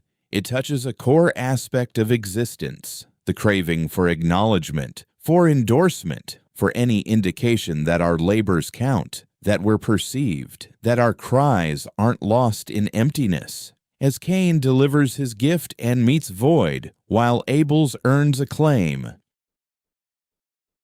We observe a cycle that recurs perpetually in daily affairs, the resume discarded as peer snag swift replies. The passion project you invested deeply in that vanishes traceless, while a rival's lackluster try garners praise. The bond where you invested wholly, yet harvested emptiness. The puzzle of heavenly approval boils down to the riddle of approval period. Why do certain endeavors thrive and others languish? Why do some souls appear graced as others toil? Why does reality so frequently strike as random and inequitable? And the caution woven into both Mesopotamian and scriptural lore is identical. Your reaction to such inequity holds profound weight. Will you, like Enkidu in the Sumerian narrative, embrace the verdict gracefully and seek collaboration regardless? Or will you, like Cain, allow dismissal to brew into fury? Permit resentment to ignite irreversible deeds? Genesis itself cautions Cain outright. Quote 16. Through this portrayal of wrongdoing as a lurking beast poised to strike, we glimpse the awareness that rebuff, shame,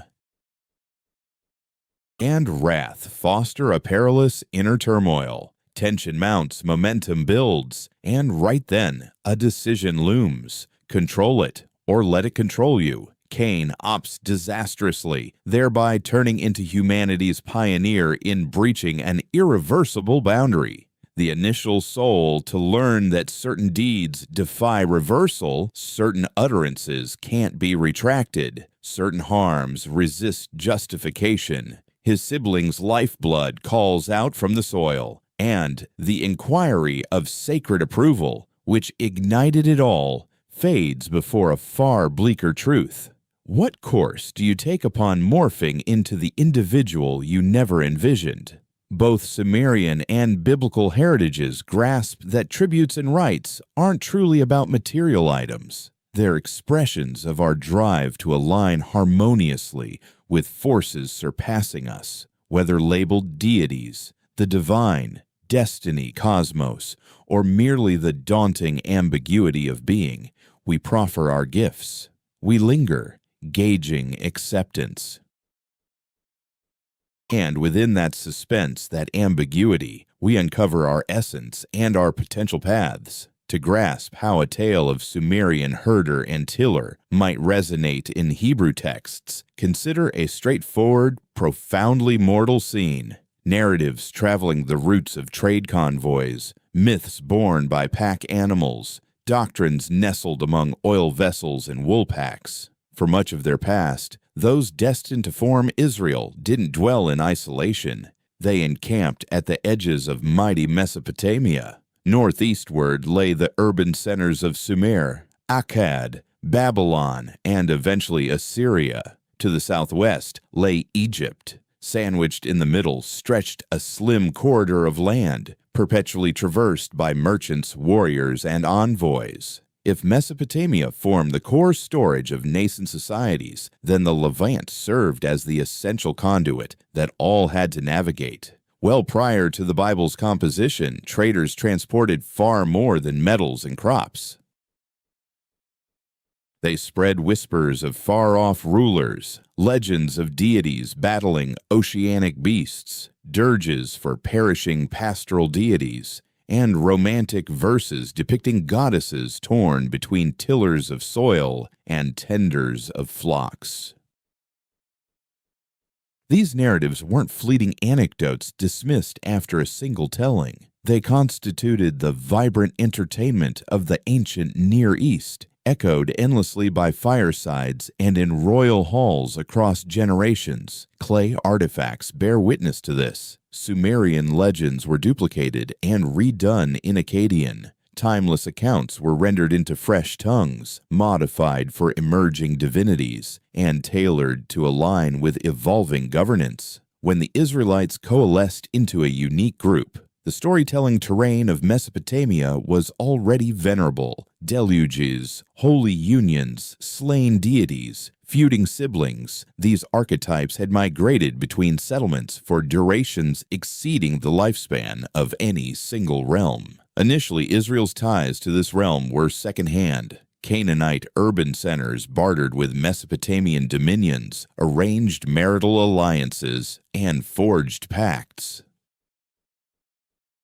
Through these exchange routes, scholars transported inscribed slabs, excerpts from legal compilations, catalogs of portents, fragments of grand poems. Regional leaders adopted nomenclature, ceremonies, and concepts, much as folks invariably do upon close encounters with a wealthier, dominant peer. Nascent Israel developed under the influence of these monumental heritages, debating them, mirroring them, and at times subtly integrating them. Then arrived the pivotal shift that altered all, the Babylonian captivity. During the 6th century BCE, following a chain of ill-fated uprisings, Jerusalem succumbed to the Neo-Babylonian Empire. The sanctuary lay in ruins. A substantial segment of the populace, particularly the learned classes, was deported eastward into the epicenter of Mesopotamian culture. For ages, Israelite clerics, copyists, and artisans resided amid the waterways and stepped pyramids their forebears had merely known through hearsay. They strolled avenues where odes to Inanna, Dumuzi, Enlil, and Marduk had resounded for 2,000 years. Picture yourself as a displaced cleric in Babylon. Daily, you encounter towering shrines honoring deities alien to your faith. You overhear rites in a tongue you're gradually mastering. You behold deluge accounts etched in rock. You catch discussions on celestial equity predating your people's origins. It would prove unavoidable to draw parallels, unavoidable to react. Captivity shattered not only sovereignty, but unleashed a torrent of cultural immersion. Within such surroundings, long-standing Hebrew spoken lore encountered the vast repository of Mesopotamian lore. Certain tales collided, others harmonized, some seemed eerily akin. Yet one must note that the Israelites refrained from merely transcribing Sumerian epics outright. By the exile's era, those Sumerian accounts were themselves relics, sifted through Akkadian, Babylonian, and Assyrian prisms. They manifested not as pristine records from Uruk, but as enduring thematic threads. A divinity felled and venturing to the netherworld, a cherished herder, a disputed cultivator, a cataclysmic inundation erasing all, a tribute embraced, another spurned. Such elements had flowed through eras, and Israel possessed its indigenous legacies, accounts of forebears who roamed, of shrines on isolated summits, of siblings who clashed, mended ties, or remained estranged. These had circulated verbally, recounted repeatedly via chieftains, monarchs, and seers. Spoken heritage resembles a steady, enduring stream. It retains its broad trajectory, yet its margins evolve. Particulars wear away and resettle farther along. With each narration, alterations occur. A term gets modernized to fit contemporary idiom. An element is inserted for clarity to later audiences. A deity sheds human traits, growing more conceptual. A site-specific allusion vanishes as memory fades from that ridge. Still, the heartfelt essence endures. The sting of perceived favoritism toward a junior kin, the dread of inundation, the sorrow of banishment, these persist across epochs as Israel transitioned from loose clans to monarchy, from monarchy to fragmented survivors abroad. These verbal lineages slowly solidified into script. Here, the role of the transcriber emerged. Scribes of antiquity weren't impartial duplicators. They functioned as revisers, doctrinal thinkers, and occasionally subtle innovators. They were acquainted with the ambient legends. Numerous had undergone instruction in scribal methods akin to those of their Babylonian counterparts. Uneven cuneiform blocks and Hebrew parchments coexisted in a shared realm of pigments, reeds, and rigorous recall. When a Hebrew transcriber committed to parchment a tale echoing a bygone Mesopotamian saga, concealment wasn't the aim. Rather, it was recasting. Extraneous lore might provide the framework, yet the spiritual edifice diverged. In Babylonian lore, tales often depict deities bickering amid the clamor of humanity, whereas Israelite writings emphasize a solitary deity operating with purpose. While Dumuzi appears as a shepherd suitor entangled in a celestial romantic rivalry, the Hebrew account tightens the lens on a pair of mortal siblings, one whose gift is embraced, the other's spurned, beneath the scrutiny of a unified divine presence. Thus, which elements endured and which were altered? The overarching structures frequently seem recognizable. Competing vocations like farming and herding, heavenly preference and dismissal, a killing that sparks banishment, soil rendered barren, and a nomad bearing a sign. Such motifs might trace back to ancient Mesopotamian archetypes, absorbed over ages of intercultural exchange, enduring due to their resonance with profound, timeless truths. The dread that existence is stacked against some, that certain tributes or existences inexplicably earn approval while others falter. What shifts in the Israelite rendition is typically the theological trajectory. The pantheon of Sumer and Akkad populates a bustling, rivalrous cosmos.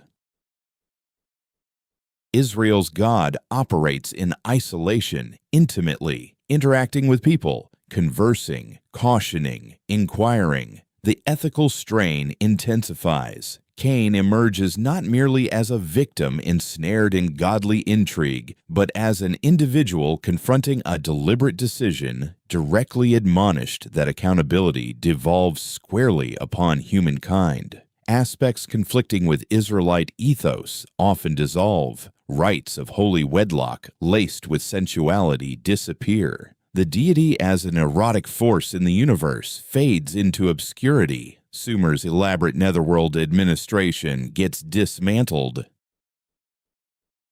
What's left forms a bare, vivid scene, crops and herds, a sacrificial site, a commanding voice and fraternal lifeblood staining the earth. Yet these narratives persist vibrantly. They defy stasis as relics in a gallery.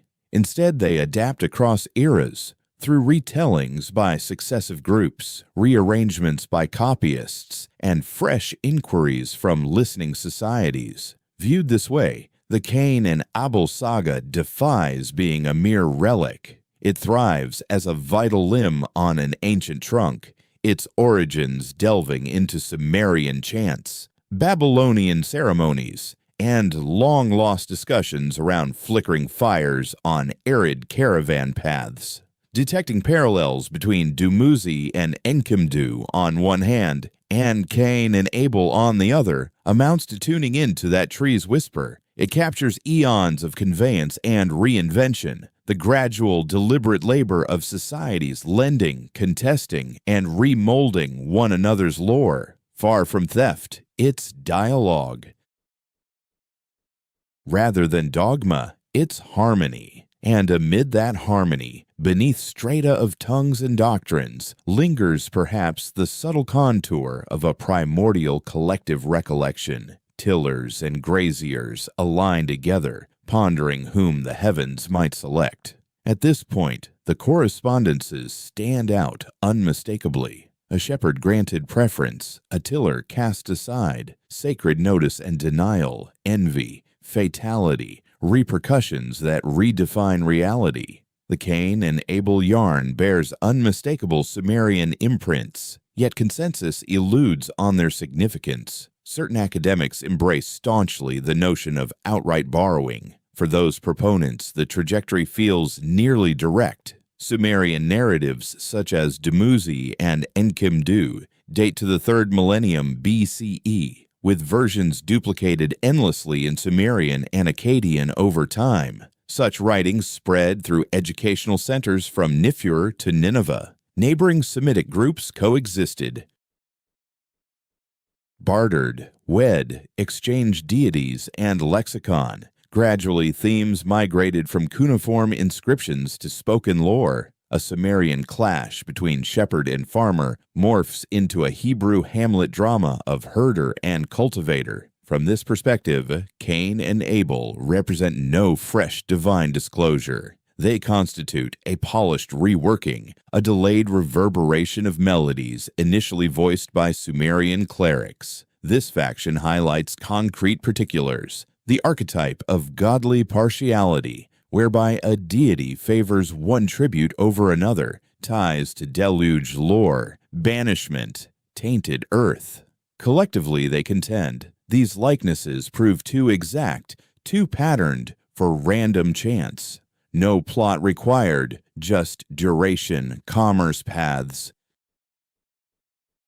and narrators skilled at tailoring ancient yarns for contemporary ears. Alternative experts proceed with restraint. They acknowledge the overlaps, yet doubt that biblical writers deliberately reworked Sumerian legends. To them, Cain and Abel illustrates convergent evolution, distinct societies grappling with parallel dilemmas, grasping analogous symbols. Consider the universality. Primitive agriculturists universally fret over divine rains, soil fertility, sacrificial efficacy.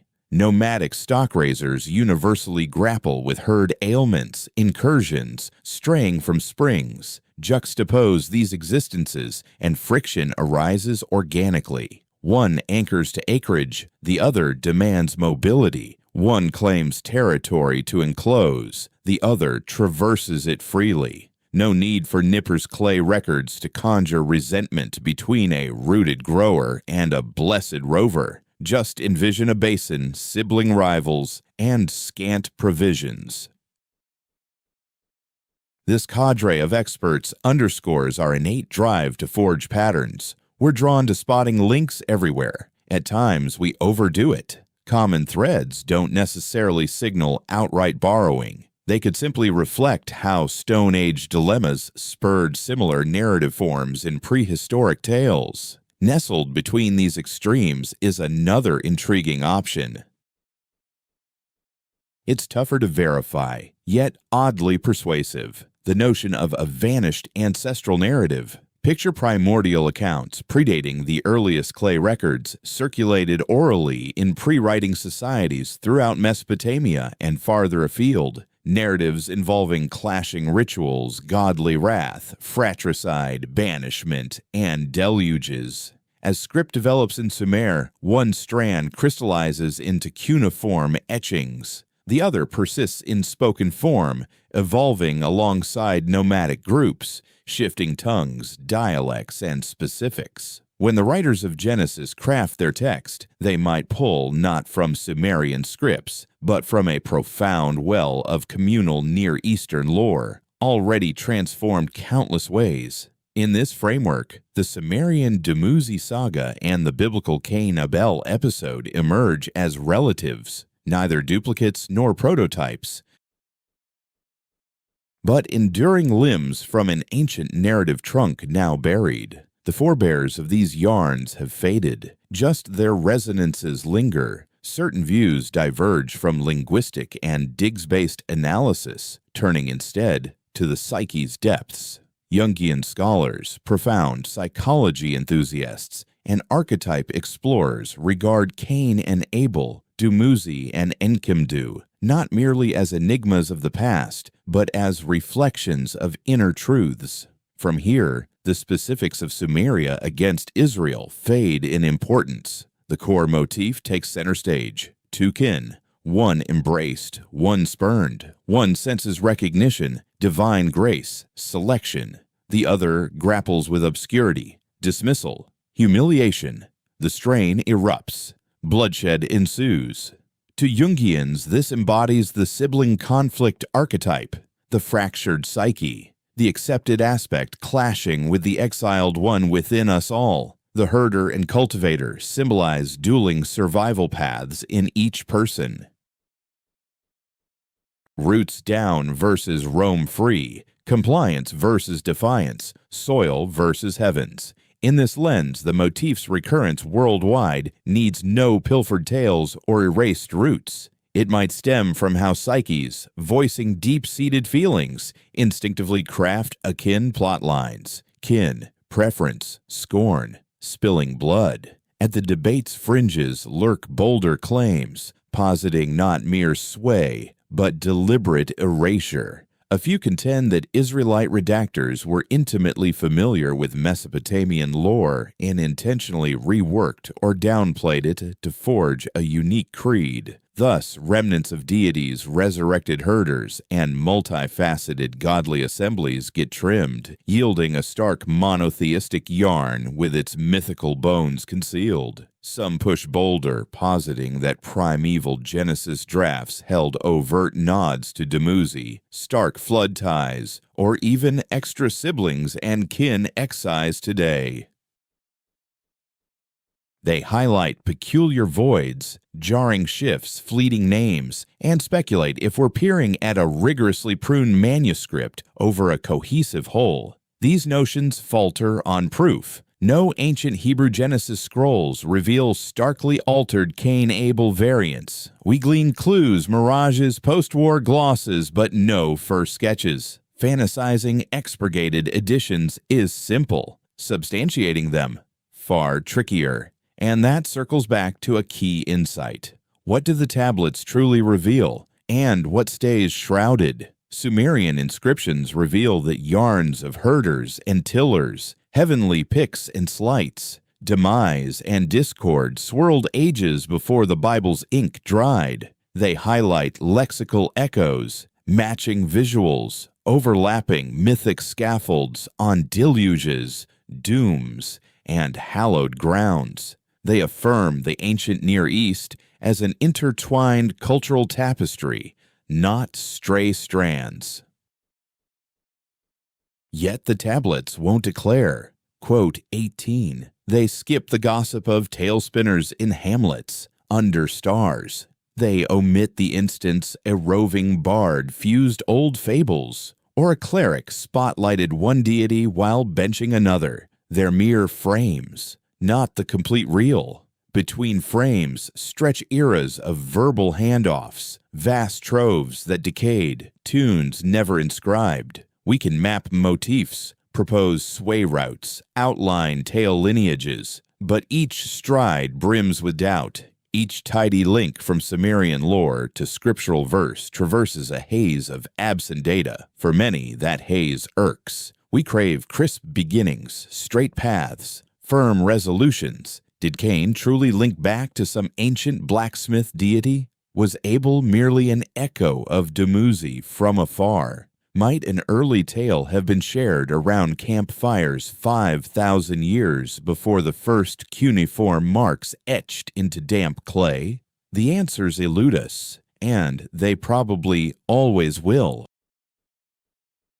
Yet that lack of certainty doesn't undermine the pursuit of history. It's the very terrain we navigate, a realm where inquiries linger unresolved, allowing diverse interpretations to thrive without one dominating the rest. There, figures like Dumuzi, Cain, Enkidu, and Abel coexist as kin yet distinct, as influences and innovations, as echoes of real events and timeless symbols. By juxtaposing the clay tablets with the Bible, we're not piecing together a straightforward enigma with a single solution. Instead, we're tuning into a symphony of voices from antiquity, some resonant, others subdued, many intertwining so tightly that sorting out the originator becomes impossible. Perhaps that's sufficient. Perhaps the true strength rests not in isolating one source, but in appreciating how people across eras and languages kept circling back to those enduring puzzles. Why does one sacrifice earn approval while another faces rejection? Why does one sibling flourish as the other stumbles? Why does strife ignite in the midst of what ought to be affection? The Sumerian inscriptions offer their perspectives. Genesis provides its own, and the scholarly arguments, hypotheses, and speculations. There are contemporary contributions to that timeless dialogue. So what conclusions can we draw from this? What facts can we affirm? And what stays shrouded in enigma? This much we can assert with assurance. In the 3rd millennium BCE, Sumerian scribes recorded narratives of farmers and shepherds vying for godly approval. They chronicled legends of rituals, celestial preferences, mortality, and journeys to the realm below. Such tales endured, evolved, shifted into Akkadian and Babylonian forms, and spread across the ancient Near East for more than a millennium prior to the Hebrew Bible's completion. Before concluding our exploration of Sumerian artifacts and Hebrew texts, it's valuable to pause and reflect on the broader implications, not only for fields like biblical scholarship or ancient chronicles, but for grasping how societies craft and pass down significance through the ages. The recurrence of parallel narratives in cultures divided by vast stretches of time goes beyond mere scholarly interest. It uncovers core truths about our ways of interpreting life, conveying insights, and grappling with the rawest challenges of being human. Consider first the timelessness of key motifs. Rivalry between siblings crops up in myths worldwide, not limited to Mesopotamia and Israel, but evident in Egypt's Osiris and Set, Rome's Romulus and Remus, and myriad folk traditions spanning every populated landmass. The reason? Family bonds with siblings mark our initial brushes with stark inequity. You inherit them without choice, thrust into rivalry for care, sustenance, and standing from parents. At times, that contest stays amicable. At others, it sours. And occasionally, though seldom and strikingly, it escalates to brutality. Tales like Cain and Abel, along with their potential Sumerian roots, offer a lens for examining this shared human reality. They go beyond noting that siblings clash. They delve further. What sparks the conflict? A heavenly bias beyond our sway. How to react? By taming fury rather than yielding to it. What follows defeat?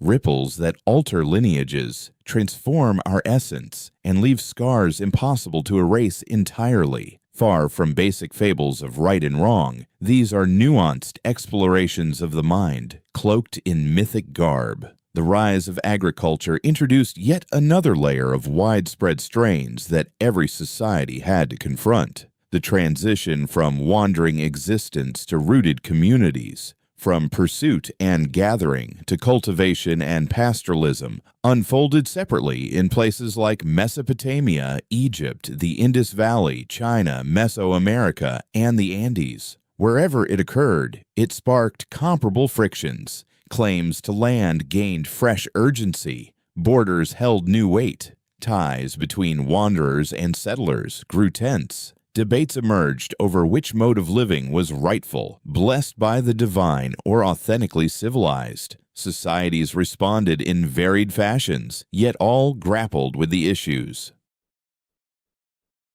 The Sumerian yarn of shepherd versus farmer and the Hebrew account of Cain and Abel represent distinct spins on a pattern that resounds across the globe, rooted in a predicament felt everywhere. There's also deep insight in how these narratives address acceptance or dismissal by the divine. In both Sumerian and biblical renditions, they steer clear of pat explanations for why one gift pleases and another repels. The accounts might have simplified it, perhaps declaring Cain's harvest spoiled or Dumuzi's flock finer, but they refrain. Rather, they compel us to dwell in the vagueness. At times, existence simply defies fairness. People who follow all the rules can still come up short. Others thrive without any obvious cause. Far from a flaw in these tales, this is intentional design. It acknowledges how life can seem chaotic right when it unfolds, with the causes of our experiences often hidden from view.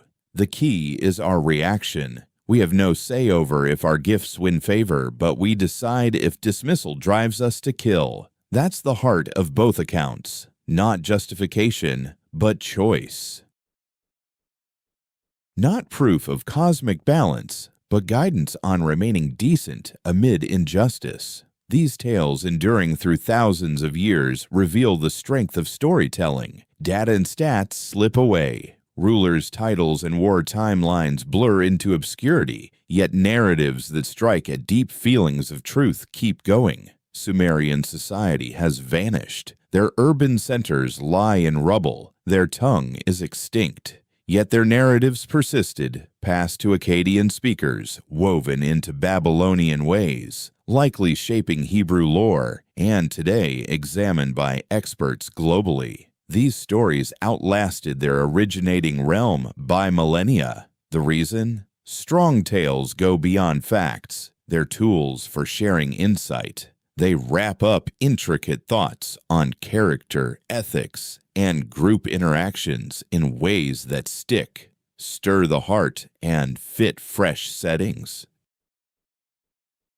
A Sumerian cleric recounting Dumuzi and Enkidu to worshippers in a temple long ago, or a Hebrew guardian sharing Cain and Abel with a youngster now, they're achieving the identical goal, employing tales to instruct, caution, clarify, and handle tough feelings and dilemmas. Theological specifics vary. Cultural backdrops have shifted entirely, but the fundamental role endures, leveraging narrative to aid people in grasping their own selves and bonds. It's touching to uncover these links spanning societies. In a time that highlights divides among faiths, peoples, and eras, spotting these profound echoes affirms our common essence.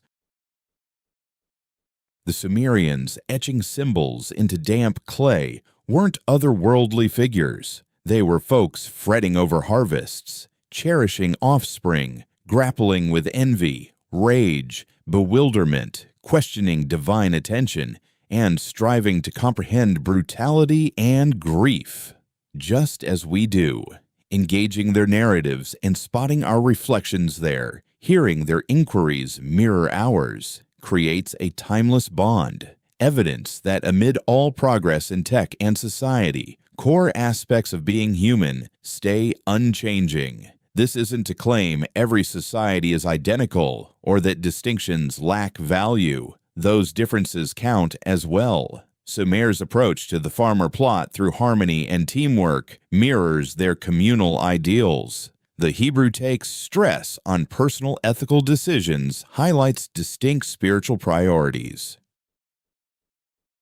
Yet both societies tackling alike issues via parallel story forms and emotional depths. That's significant. It implies that under varied cultural forms beats a unified human core, a mutual array of struggles and worries, bridging huge stretches of history and geography. For the faithful, this deepens belief without undermining it. Learning your holy tales fit into wider human threads doesn't diminish their validity. It heightens their timeliness. It reveals the truths they hold as universal, not random or limited. For doubters and academics, it yields a deeper, subtler grasp of faith tradition's evolution. Rather than basic borrowing tales, we observe intricate exchanges, inventive tweaks, and true spiritual advances. And for all, it serves as a nudge that we're in a far lengthier dialogue than we typically grasp.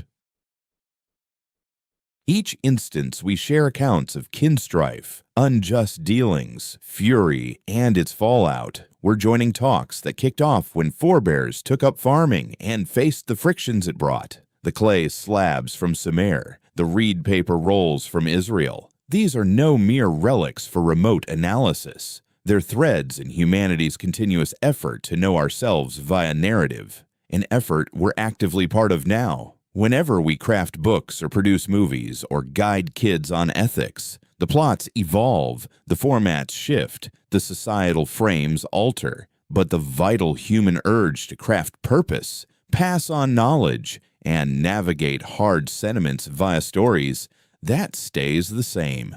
This insight stands as the profoundest takeaway from delving into the links between Sumerian tales and biblical narratives. It's not about proving one influenced the other or cracking the code of their beginnings, but recognizing that we all share in an enduring legacy of storytelling that binds us to every person throughout history who has grappled with envy and brutality, with godly approval and dismissal, with managing fury before it overwhelms us. Across millennia and endless adaptations, the farmer and herder remain locked in that timeless standoff, urging us to reflect on rivalry versus unity, on the essence of a worthy gift, on the fallout from unchecked wrath. Dumuzi's lament echoes on. Abel's cry from the earth persists, and we continue to heed them, to draw lessons, to probe what these voices from antiquity reveal about our essence and our potential paths forward. A remarkable feature in both Sumerian and Hebrew traditions is their ease with unresolved inquiries. Contemporary viewers crave resolution and clear-cut answers. We demand to know precisely why the divine spurned Cain's tribute. We seek to pinpoint Inanna's mindset during her journey to the netherworld.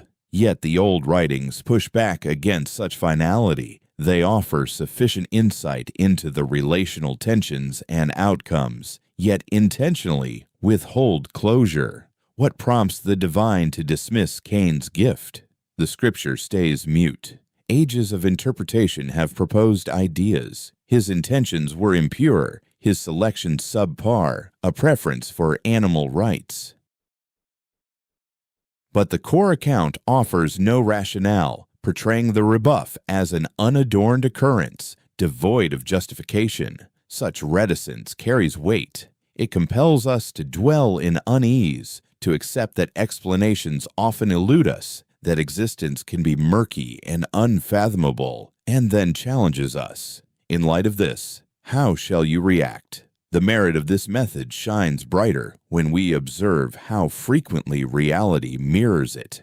Why pass over you for promotion despite your evident skills? Why crumble a bond despite your utmost efforts? Why target you with affliction while sparing others? Usually, no tidy resolutions emerge. We're left with the raw occurrence forcing us to chart the subsequent course. By withholding the motive for the slight, the Cain tale proves truer to life's textures than any fable with a polished rationale. It conveys the sting of dismissal amid incomprehensible causes. So, how will you navigate that emotion? In parallel, Sumerian accounts embrace vagueness in key details. Dumuzi's demise shifts across tellings. His hubris, Inanna's ire, mere misfortune. The underworld's call for a proxy. Various recensions highlight differing angles, implying even the early Mesopotamians held no firm consensus or cared little for one. Their focus lay in the raw sentiments, the dread of pursuit, the ache of bereavement, the cyclical pulse of demise and rebirth. The precise workings took a back seat to the visceral impact and its ceremonial expression. Embracing such uncertainty offers a lesson for today's audience. Ours is an era prizing assurance, demanding full disclosures, viewing enigmas as puzzles to crack rather than truths to embrace. Yet core facets of being human defy complete unraveling. Whom do we cherish and why? What stirs us in the presence of splendor? What follows mortality? Why endure pain? We posit hypotheses, yet certainty escapes. Profoundest insight often arises not from imposing solutions, but from cultivating mindful coexistence with uncertainties. These venerable narratives exemplify that path. They furnish structures for contemplation, motifs to identify, cautions against traps, without claiming omniscience. They beckon us to ponder, not pronounce judgments. That's a key to their longevity.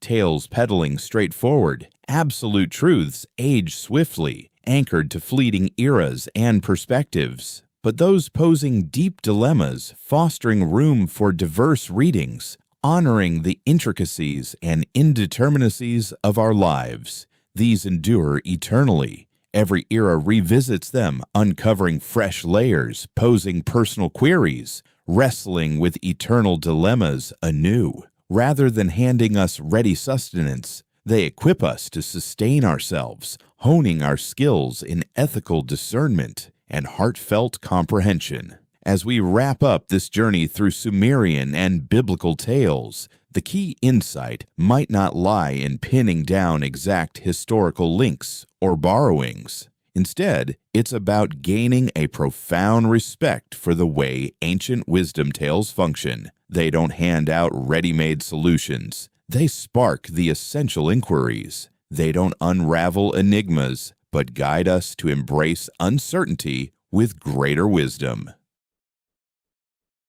We'll probably never settle the debate on whether the Cain and Abel story stems directly from the Dumuzi and Enkidu myth. Yet posing that query alone enhances our grasp of both legacies, heightens our regard for how narratives evolve and migrate, and ties us into humanity's enduring quest to explore our nature via storytelling. Ultimately, that connection could serve as resolution in itself. We recognize, too, that the ancient Near East wasn't a patchwork of secluded societies functioning in silos. It formed a networked realm where individuals, commodities, and concepts flowed via well-trodden commerce paths. Tales journeyed alongside traders, invading forces, captives, and displaced people, as well as scholars versed in global academies. The Israelites arose within this landscape. They dwelled on its fringes, occasionally as subjects of mighty realms, at other times through commercial ties, and ultimately as captives in Babylon. They encountered Mesopotamian writings, legal systems, and mythic lore. As they committed their holy accounts to writing, they operated amid a backdrop rich with long-standing Near Eastern storytelling motifs. Does this imply that Cain and Abel is merely a Hebrew adaptation of the Dumuzi and Enkidu saga? Hardly. The distinctions carry as much weight as the resemblances. Its spiritual outlook diverges sharply. The ethical focus has evolved. Though the plot echoes prior forms, it pursues fresh aims. But does it follow that the account sprang up in total isolation? Certainly not. The overlaps are too abundant and precise to chalk up to mere chance. At the very least, they point to mutual cultural motifs, parallel reactions to parallel societal strains, and storytelling frameworks that echoed throughout antiquity. More plausibly, it's a blend of influences, narratives rooted in the shared heritage of nascent farming civilizations, molded over ages of oral transmission, impacting one another overtly and covertly, and eventually inscribed in versions attuned to their unique societal and religious milieus. Far from a controversy, this revelation bolsters the biblical account's impact. Realizing that Genesis arose from an extended dialogue rather than materializing out of thin air underscores the biblical writer's finesse. They weren't mere chroniclers of old clan legends. They were masterful crafters, refashioning passed-down elements to convey their own deep reflections on divinity, humankind, equity, and duty. They drew on familiar archetypes to deliver innovative messages, approaching the Cain and Abel narrative with awareness of possible Sumerian shepherd-farmer undertones doesn't dilute its sacredness, it amplifies it. This becomes a denser tapestry, engaged in a millennia-spanning human endeavor to probe aggression, envy, heavenly preference, and the fallout from our decisions. It reveals how the plea, "Why did God spurn my gift?" links to "Why did the goddess favor the herder?" which ties to "How do we coexist amid clashing lifestyles?" and extends to "What occurs when rage overwhelms me?" Such dilemmas have haunted us since our earliest fixed settlements, from the dawn of sowing crops and herding livestock, erecting shrines and pondering if the divine attends. The Sumerians wrestled with them. The Hebrews did too, and we continue to do so. That's the enduring value in dissecting these old narratives, not in nailing down origins or precise transmissions, but in how they illuminate timeless truths about our shared humanity, transcending eras and regions. We've forever vied for sustenance. We've long grappled with kin and compatriots. We've perpetually presented our tributes, tangible or symbolic, and hovered in suspense over their reception.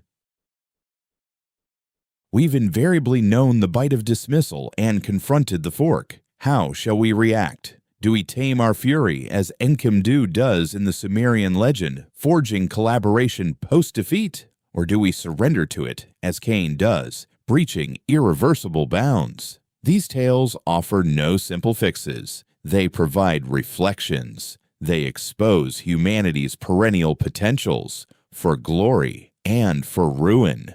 They underscore that these conflicts have unfolded across millennia, that we join a perpetual dialogue on the essence of existence. As you rest in the shadows, absorbing these timeless narratives, you're engaging in an age-old ritual that dates back to the dawn of speech itself. You're allowing these enduring accounts to flow through you, spotting your own reflection within them, and gleaning insights from tales that have outlasted battles, kingdoms, and the collapse of whole societies.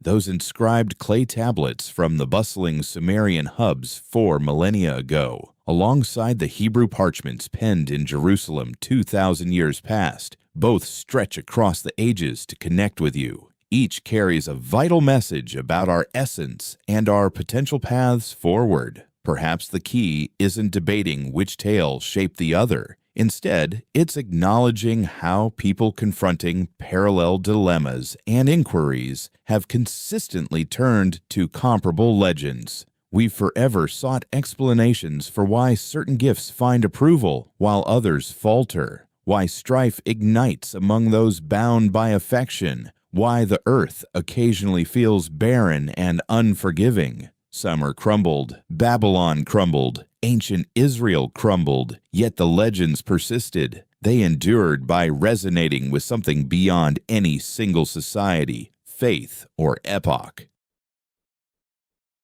They speak to our inner turmoil over equity and partiality, rage and aggression, the fallout from our decisions. This evening, as slumber approaches, permit those figures to linger in your thoughts. Dumuzi and Enkidu, Cain and Abel, Sumerian and Hebrew, bygone and everlasting, divided by tongues and eras, yet linked by our universal urge to unravel existence via narrative. Sense the gravity of those myriad years, the endless adaptations, the murmurs in the night posing the very queries we ponder today. Why favor one over another? How does one cope with dismissal? What becomes of this fury? How to proceed after an irreversible act?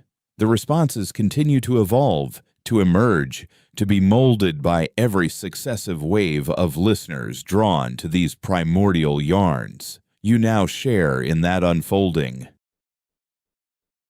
These accounts are yours, just as they were for those in Sumerian shrines or Hebrew places of worship, or in any assembly where people convene to reflect, question, and seek comprehension. The herder and the tiller remain poised, divided by 4,000 years, yet bridged by every instant linking them, still vying, still yearning for blessing, still revealing our true nature. And amid the Mesopotamian sands, those clay relics await discovery, safeguarding narratives yet untold, prepared to astonish us with the depth of ancient insight into the soul. Rest deeply. The tales will greet you upon rising, still murmuring their timeless revelations, still binding us to our forebears, still aiding us in navigating this odd, arduous, wondrous endeavor of humanity. From where do you tune in this night? Tokyo as day breaks, London mid-meal, Chicago shrouded in night. We span the globe across clocks, but unite through these filaments extending beyond our grasp, back to the origins of human lore, to the era when script was born to ensure such epics outlive any realm, any culture, any fleeting phase. The clay persists, the tales persist, and with them, a core truth of our being persists as well. Rest.